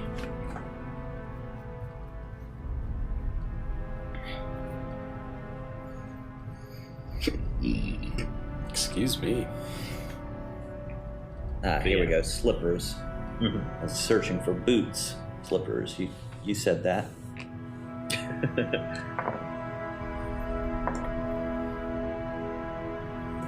Okay.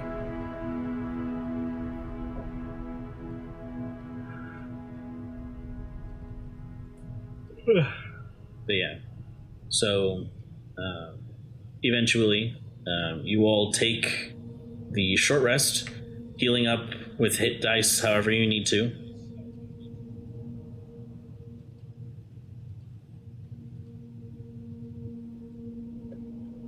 Did you need to heal at all, Rondon? I mean, I needed to heal like 4 hit points, so I just took 1 die. Oh, okay, cool. Yeah. Also, so I can get my surge and second one back. You'll find that action surge like literally changes the game for you. Like, Yeah, I am stoked about action surge. action surge. Action surge.